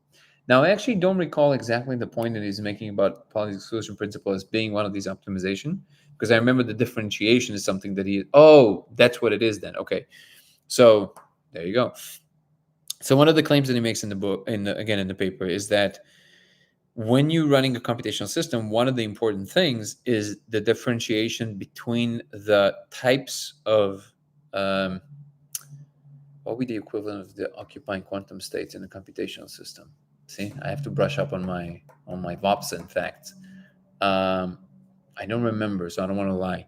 But basically, the equivalence is around the fact that just like electrons cannot occupy the same quantum states, even though they are the same particle, you also have a situation in when you write algorithms is when you have certain commands, and goes, if I'm not mistaken, goes all the way to the binary, that even though they're the same, they need to have some distinction between one another. And one of the ways to do that is to create a mechanism by which the system can differentiate between them, so it can actually run the code without thinking that two commands that were designed to do a different thing doing the same thing, which will run you into trouble. I might have butchered this. I will go back into the paper and read this and give you a much better answer tomorrow, but I think it's at least in the ballpark. And if it's not, I will correct it tomorrow. Thank you for that question. I mailed it. The reason people have thought it was real is that it leaked in 1996 and they said it was too good for the time. I mean, that's a flimsy argument. Was it something with using less information?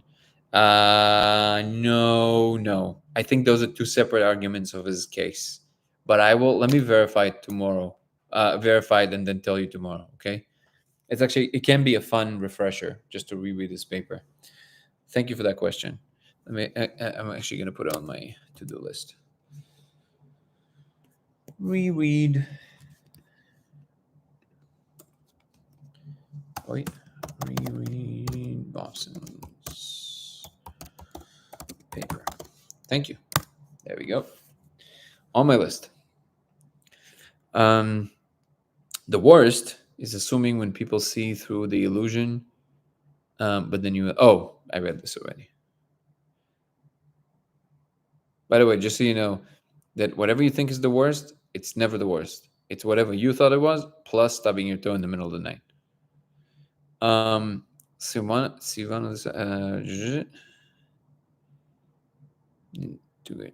Okay, so this is something we definitely read before.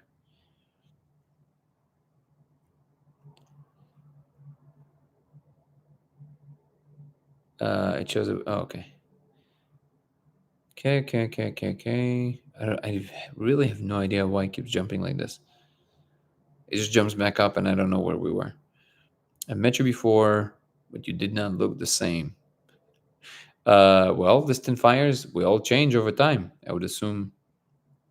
Yeah, Bobson's paper. What about Bobson's? Wait, can you link to his paper? Oh, there's no hyperlinks here. But if you just, I'll tell you what to Google. I think it's just Melvin Bobson infodynamics. Let me make sure. If you Google, the paper is called "The Second Law of Infodynamics," and its implications. It's literally just the name of the paper. Oh, you know what? I can maybe just do this. Let me see if it works. Second law of infodynamics and its implications for the simulated universe hypothesis. But I'm going to put it right here. So done. What happened? Something happened. I don't know what happened. Okay. Oh.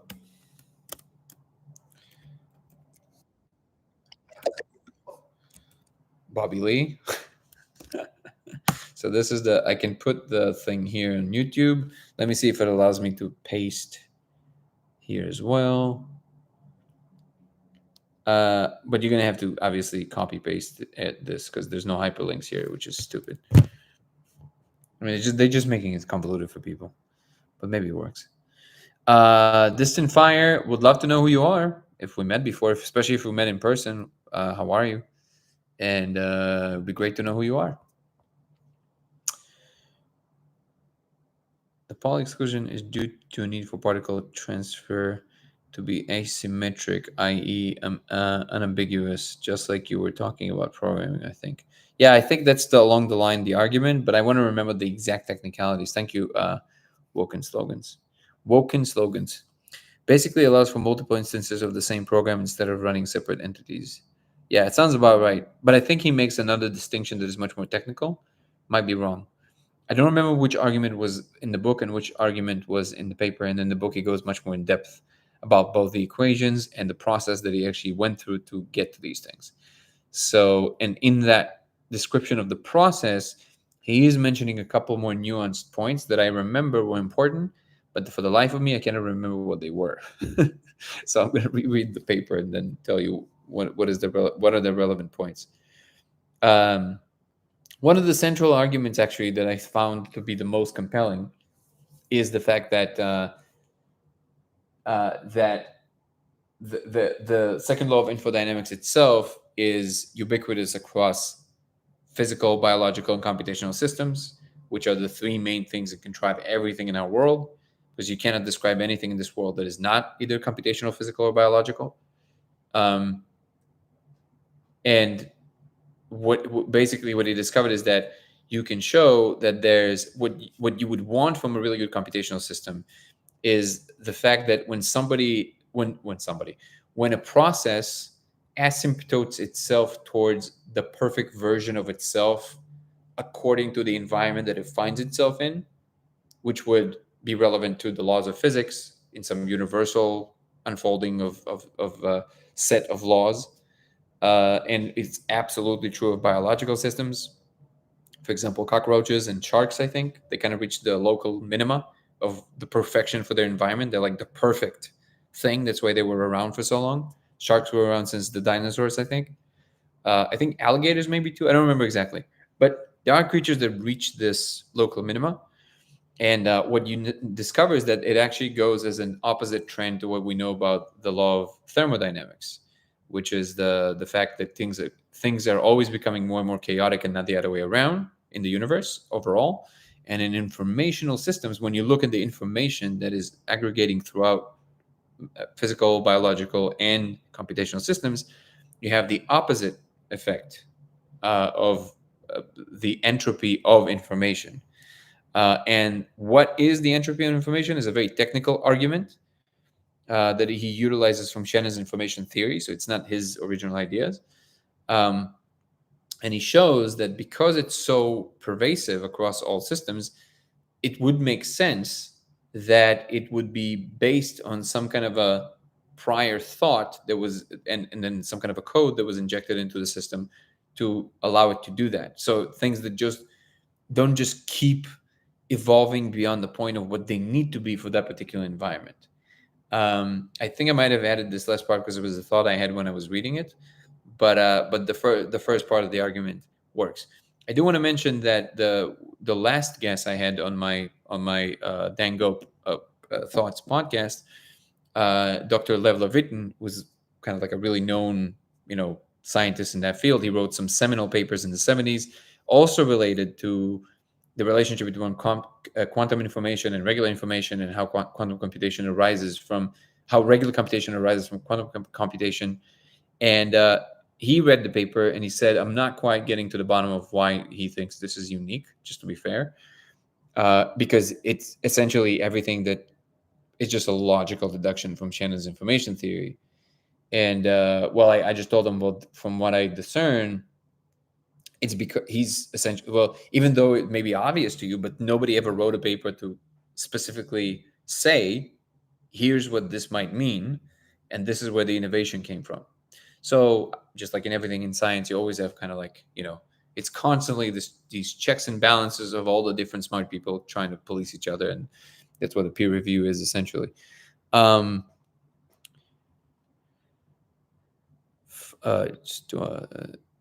With more than wait, what? See, okay. It's just giving me. I was confused for a second. It's just giving me messages.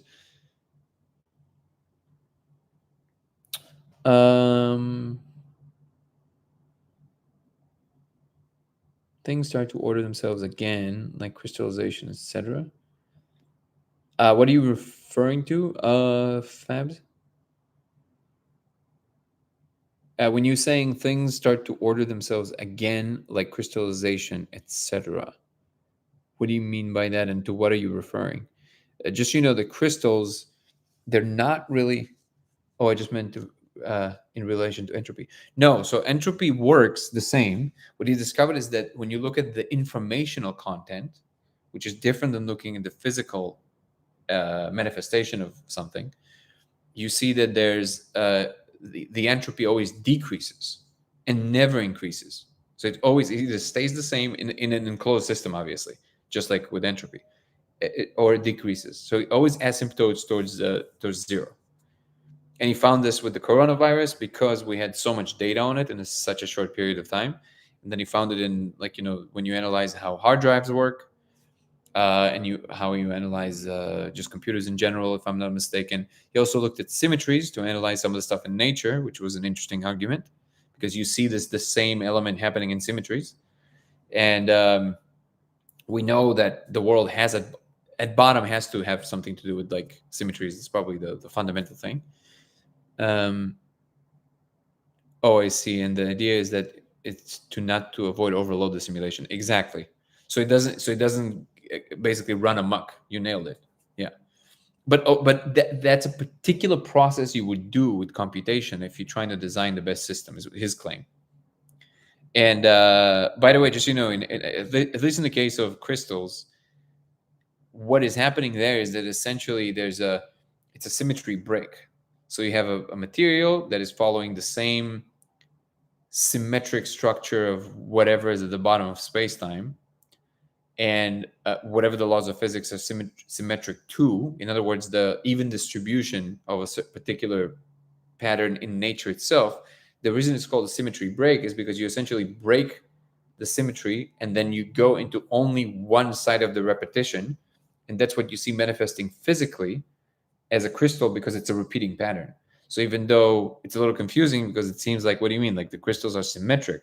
Well, first of all, not exactly, but yeah, they are to some extent symmetric. But it's a symmetry break of whatever the underlying condition was that kept things just natural. And when you break that symmetry, things start to like repeat. tick, tick, tick, tick, tick, tick, tick. And that's the symmetry. That's what seems to you physically to be symmetrical. Exactly. Yeah. That's break out the norm. You nailed it again. Perfect. Thank you. I love that I have really smart audience. It makes things very easy. Great hair. Thank you. It's a symmetry break.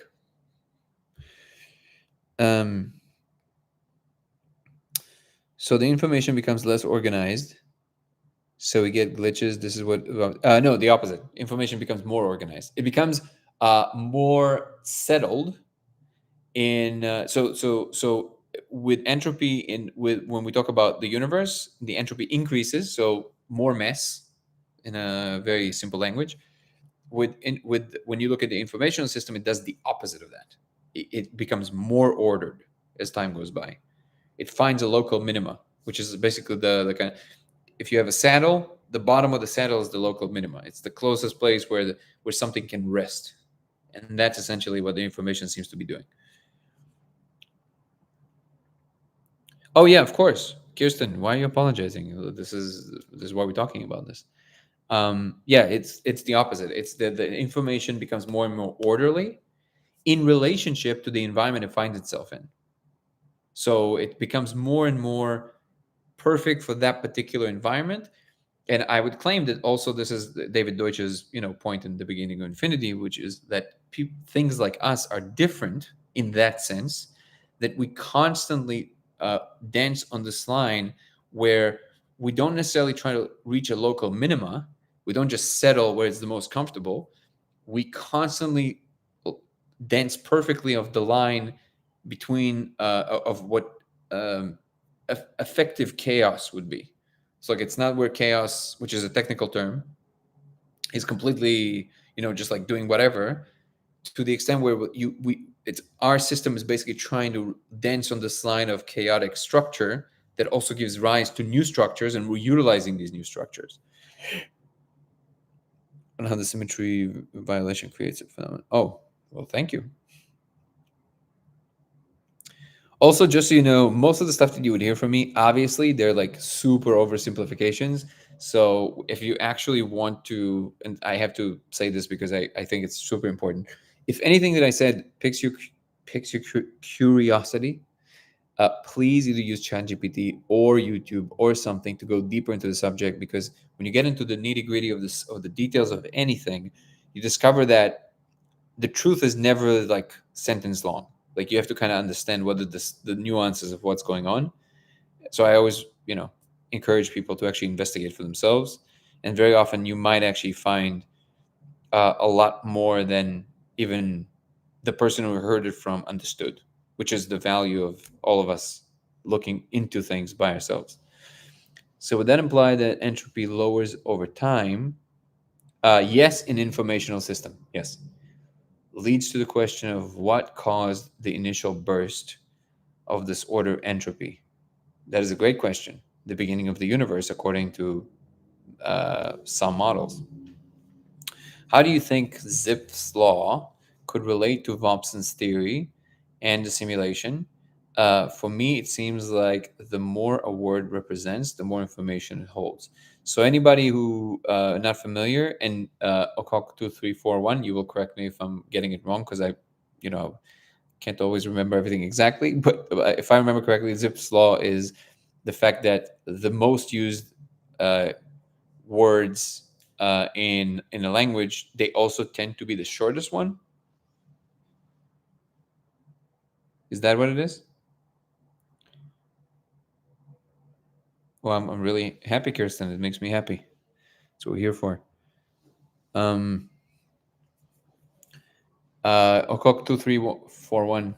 Do you wanna actually I'll just search for it, because I want to make sure that before I'm commenting.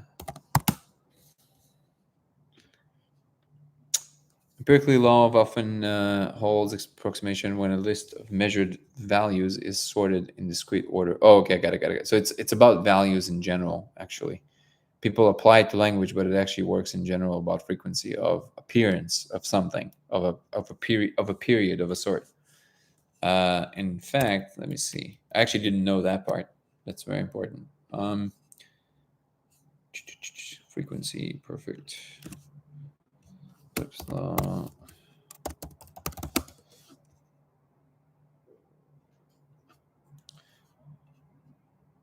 Zipf's law is a principle that suggests a specific pattern in the frequency distribution of words. So it is words or elements within a day. Oh, okay. Sorry. Reframe. So it's not just words, which I did not know. I thought it only applies to words, but why would it, right? Zipf's law is principle that suggests a specific pattern in the frequency distribution of words or elements within a data set. It was first observed by linguist George Zipf in 1930s when studying the frequency of words in natural languages. So this applies obviously also to computational languages, probably. The law can be summarized as follows. 1, frequency versus rank relationship. And don't worry, I'm going to go over this. So Zipf's law states that in a large data set of items, like the spoken language, like the English language has like a few million words, right? Is that the case? I think it is the case. Such as words in text, the frequency of any word is inversely proportional to its rank in the frequency table. For example, the most frequent word rank 1 will appear twice as often as the second most frequent word rank 2, 3 times as often as the third most frequent word rank 3, and so on. So basically, it's not just that there's a particular predispensation of certain words to be more common and their appearance in the language, but there's an exact distribution of how often a word exactly is used to exactly where it is placed in this in the hierarchy of distribution, which is a very interesting thing. Okay, now they give us the mathematical representation. Not going to read that. Implications in linguistics, which is what I think were the relevance. In English texts, for example, the most common word is the, might occur thousands of times, while the second most common word of occurs significantly less often, and so on. However, this pattern is not limited to linguistics. It also appears in other domains, such as city populations, income ranking, and the distribution of website traffic. Interesting. General patterns. Zipf's law is considered part of a broader set of laws describing power law distribution, which are found in various natural and social phenomena. The key takeaway is that in many large data sets, the most frequent items are very frequent, but the frequency drops off quickly as you move down the ranks. Final thing that I will read. Example, if you rank the words in a book by how often they appear, the second most common word will be about half as frequent as the most common word. The third most common word will be about a third as frequent, and so on. This pattern is surprisingly consistent across different languages and types of texts. So, thank you, first of all, for bringing it up, because this is a great reminder for something very fundamental that I actually, for some reason, never spoke about. And just like before, I would recommend you go and look into this. You know who has a great episode on this? Vsauce. V and the word sauce, like sauce. So that's a great YouTube channel. So if you do Vsauce, Zipf's law, ZIPH, I think, right? Sorry, ZIPF. Sorry, ZIP. I'm so dyslexic, it's crazy. I can't spell for shit. ZIPF S belongs to ZIPF law, Zipf's law, Vsauce on YouTube. He has a great episode on this, and he's also incredible what he does. So, to your question, Okok231, you asked, how do you think Zipf's law could relate to Vobson's theory and the simulation? For me, it seems like the more a word represents, the more information it holds. So that is a really good thought, and I think you're probably right. I think it's just that. So what it points to me in general is that there are certain regularities in which the human brain is involved, both in terms of expressing and understanding, that has this pattern, but at the bottom of it, it's an informational system. So like I always say, was evolving, the only thing that was ever evolving from the beginning of time was information. And because of that, everything that has information, which is everything, would follow that law to some degree. There's a lot of these weird, seemingly unrelated similarities with a lot of things. You study this in economics. So, for example, well, this is not directly related to economics, but these are just little facts that kind of demonstrate the universality of some of these things. So, for example, this is a fact that most people actually probably know, but this is just to reiterate that the number of heartbeats in a lifetime of every creature is the same. Now, I don't know if it holds across the board about everybody. I think it's like the majority of them, if not all of them. But the bigger the creature is, their heartbeats are slower. And this is also why they live longer.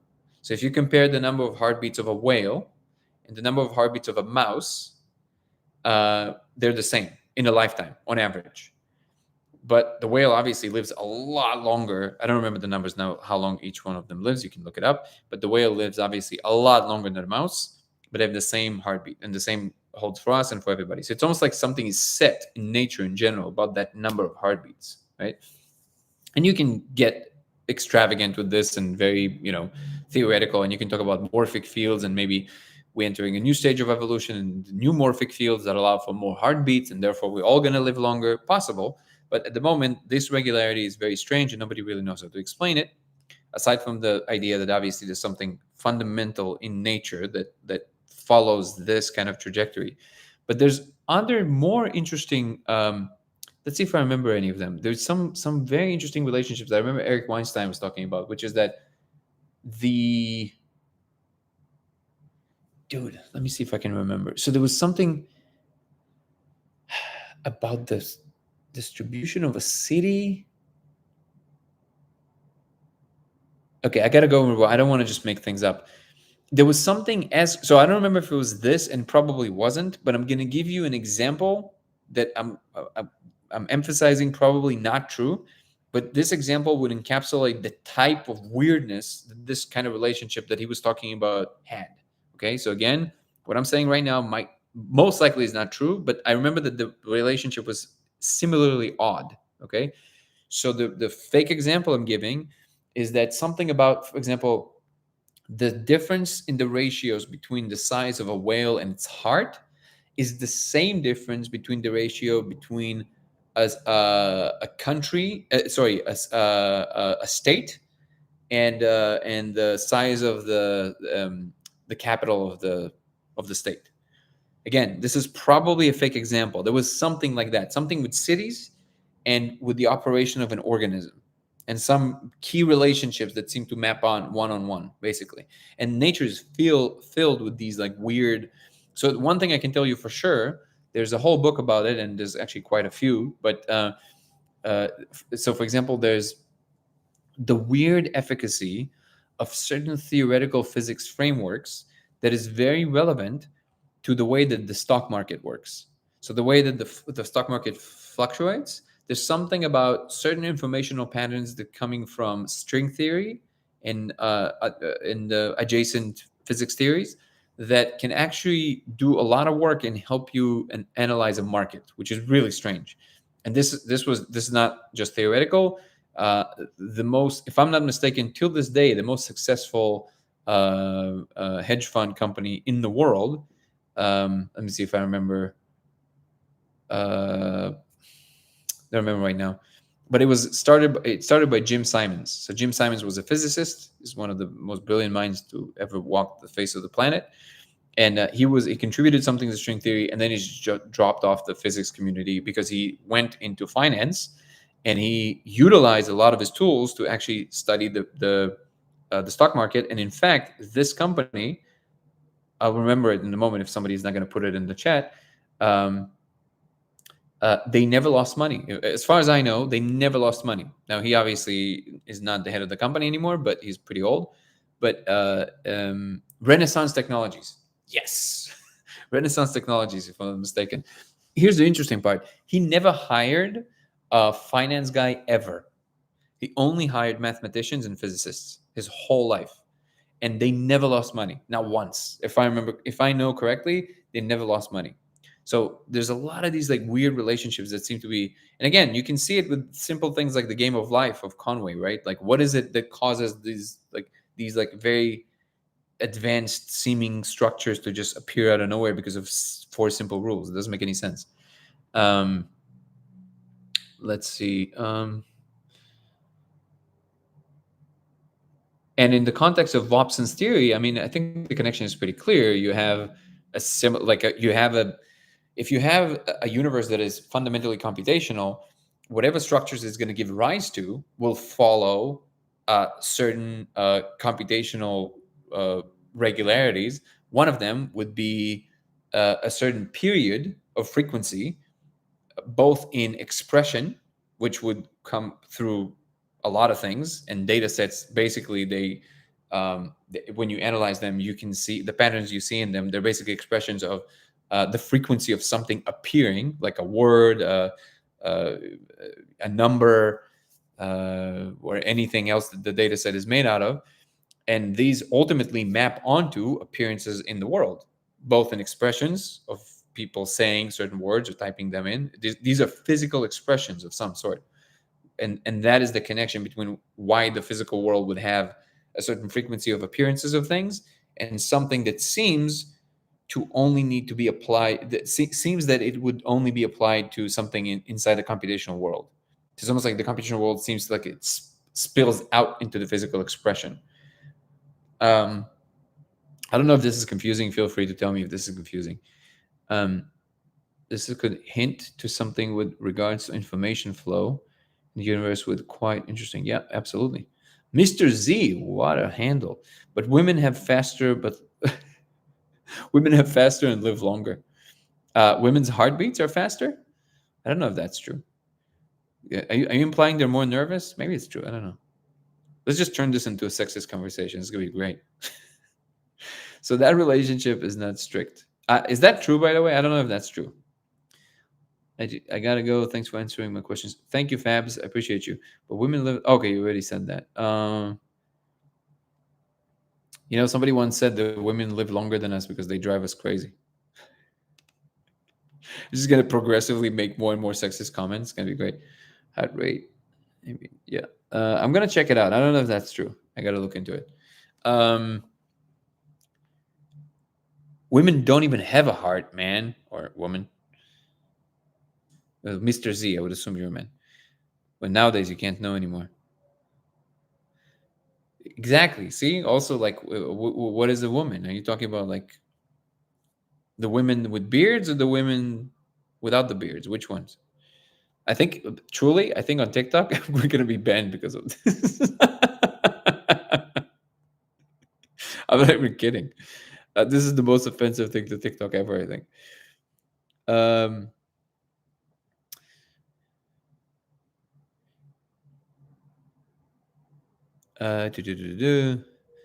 Wait, he says 99% of COVID mutations were deletions, hence they decrease Shannon entropy. That's interesting. Yeah. The most common pieces information are organized. The less common pieces become very disorganized. What you mean? Like the less common it is, the more scattered it is, so it's used less. Interesting thought. How does this have an implication within the simulation? Kirsten, that would imply that it follows a certain regulation, not a regulation, a certain. Well, you can say regulation, yeah. Not like somebody regulated it, but like it's a rule that you would put into a computational system. So any code that runs itself in a particular environment will reach a certain minima and not basically take too much of the RAM. Because if it's just going to keep, it takes a lot of computation to create a lot of modification in something. So if things just become more and more and more and more and more complex forever, eventually the computation will run out of room to compute. Like it is, it's not infinite. So you need, because of it's like the perfect optimal storage. So you have less and less and less complex systems over time. They find a good balance point, and that's where they stay. And this is what he claims exactly what you would do if you would be simulating that environment.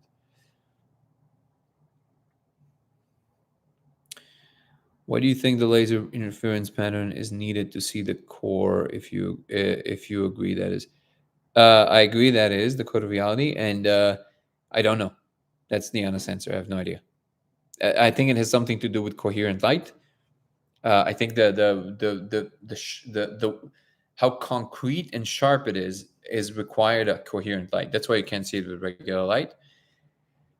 But I also know that has something to do with the diffraction itself, which has something to do with the wave function, which is probably how it should be expressed no matter where you're from. And also, it has to do with the diffraction, which tells me that there's something about the angle of it that makes it even more coherent, but I'm not sure what that relationship is. So there's a few complex things here. Could we figure out how many NPCs there are in our sim? The word I know it's a joke, but my spectrum compels me to answer seriously. Could we figure out how many NPCs there are in our sim? I think it's binary. Either there's none and you're the only thing that exists, or no one is. So sorry, either no one is or everybody are. So like either you're completely alone, or there's all the people are just all agents. No, I know it's a joke, but I do have a problem with like putting the facts on the ground. I should work on that too. Wait, let me see. I want to find out because Mr. Z put a statement here. Do women have more heartbeats per life on average than men?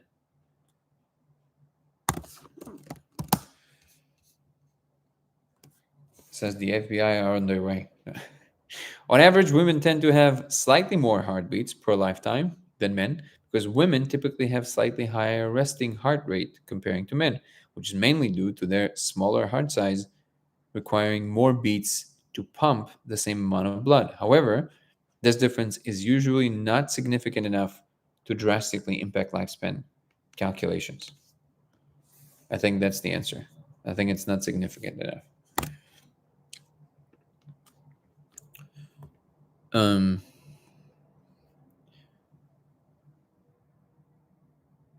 We just passed the 2-hour mark and we're at 10:53. Okay. Well, I think we're going to keep it at 2 hours today just because I have to eat some of that soup and I have to take the puppy to pee outside. And thank you so much for joining. And tomorrow, just so you guys know, because I'm going to go visit some family, tomorrow's episode is going to be relatively short. Well, so Mr. Z saying stupid answer because the lifespan of women is longer, but you're looking at differences of entire lifetimes. So if depending on how substantial that is, but we can look at that more in detail tomorrow if you want. If you come back, we can definitely look into it. Let's see. I'll do you one better now. Hold on. How do we reconcile the fact that women's lifespan is longer on average while having more heartbeats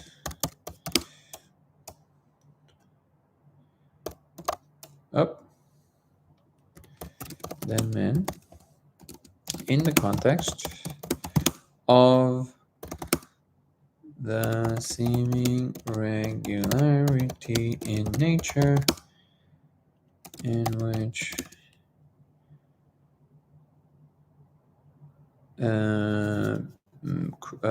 living beings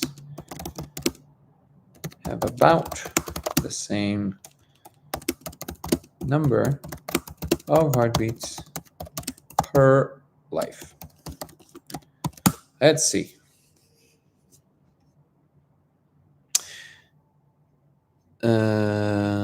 Refers to the series suggests a faster metabolism. Hence, I'm just going to summarize it for you. Heart rate might lead to shorter lifespan.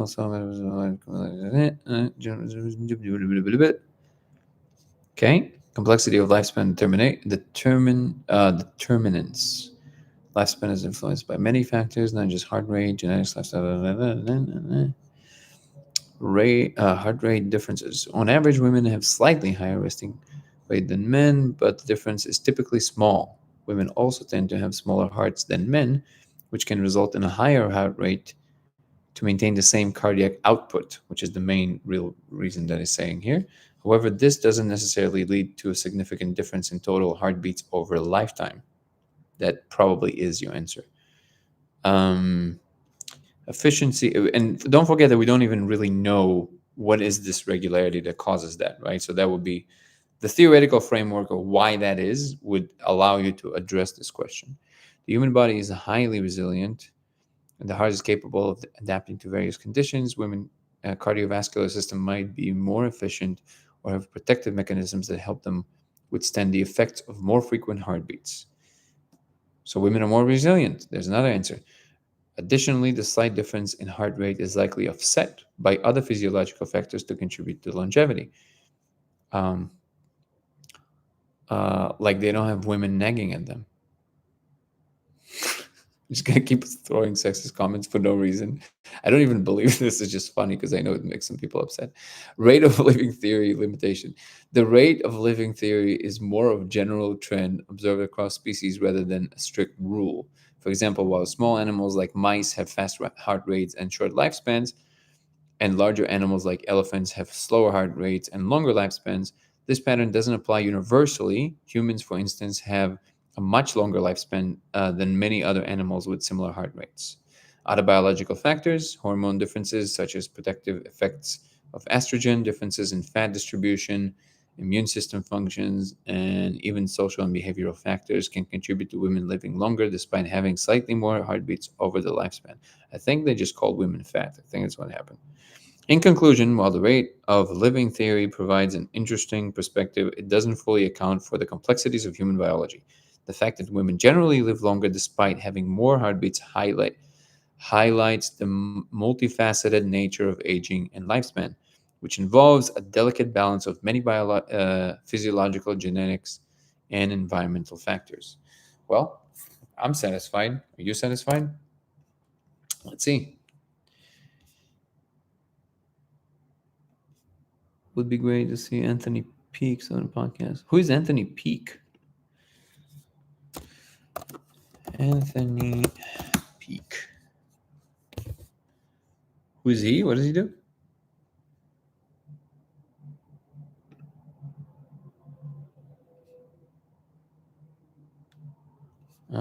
Is he a writer? He is a writer, right?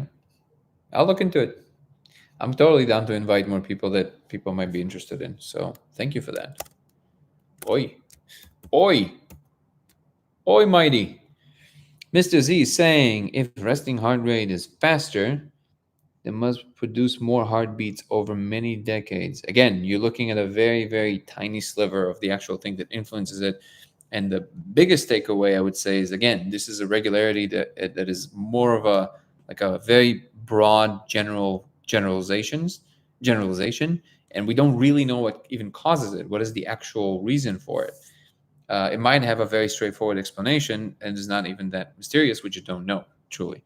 So if you have a theoretical framework that describes with high degree of fidelity why all of this is occurring, you will be able to address what you just said, the difference between men and women, with more particular generalization. Agreed. Yeah. So if you want to address the truth of the matter, you need a theoretical framework for why it's happening, which we don't have.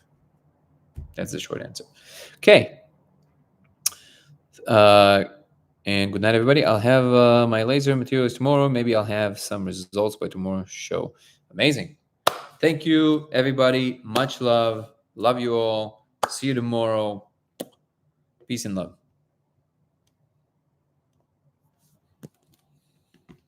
Bye, YouTube. Love you.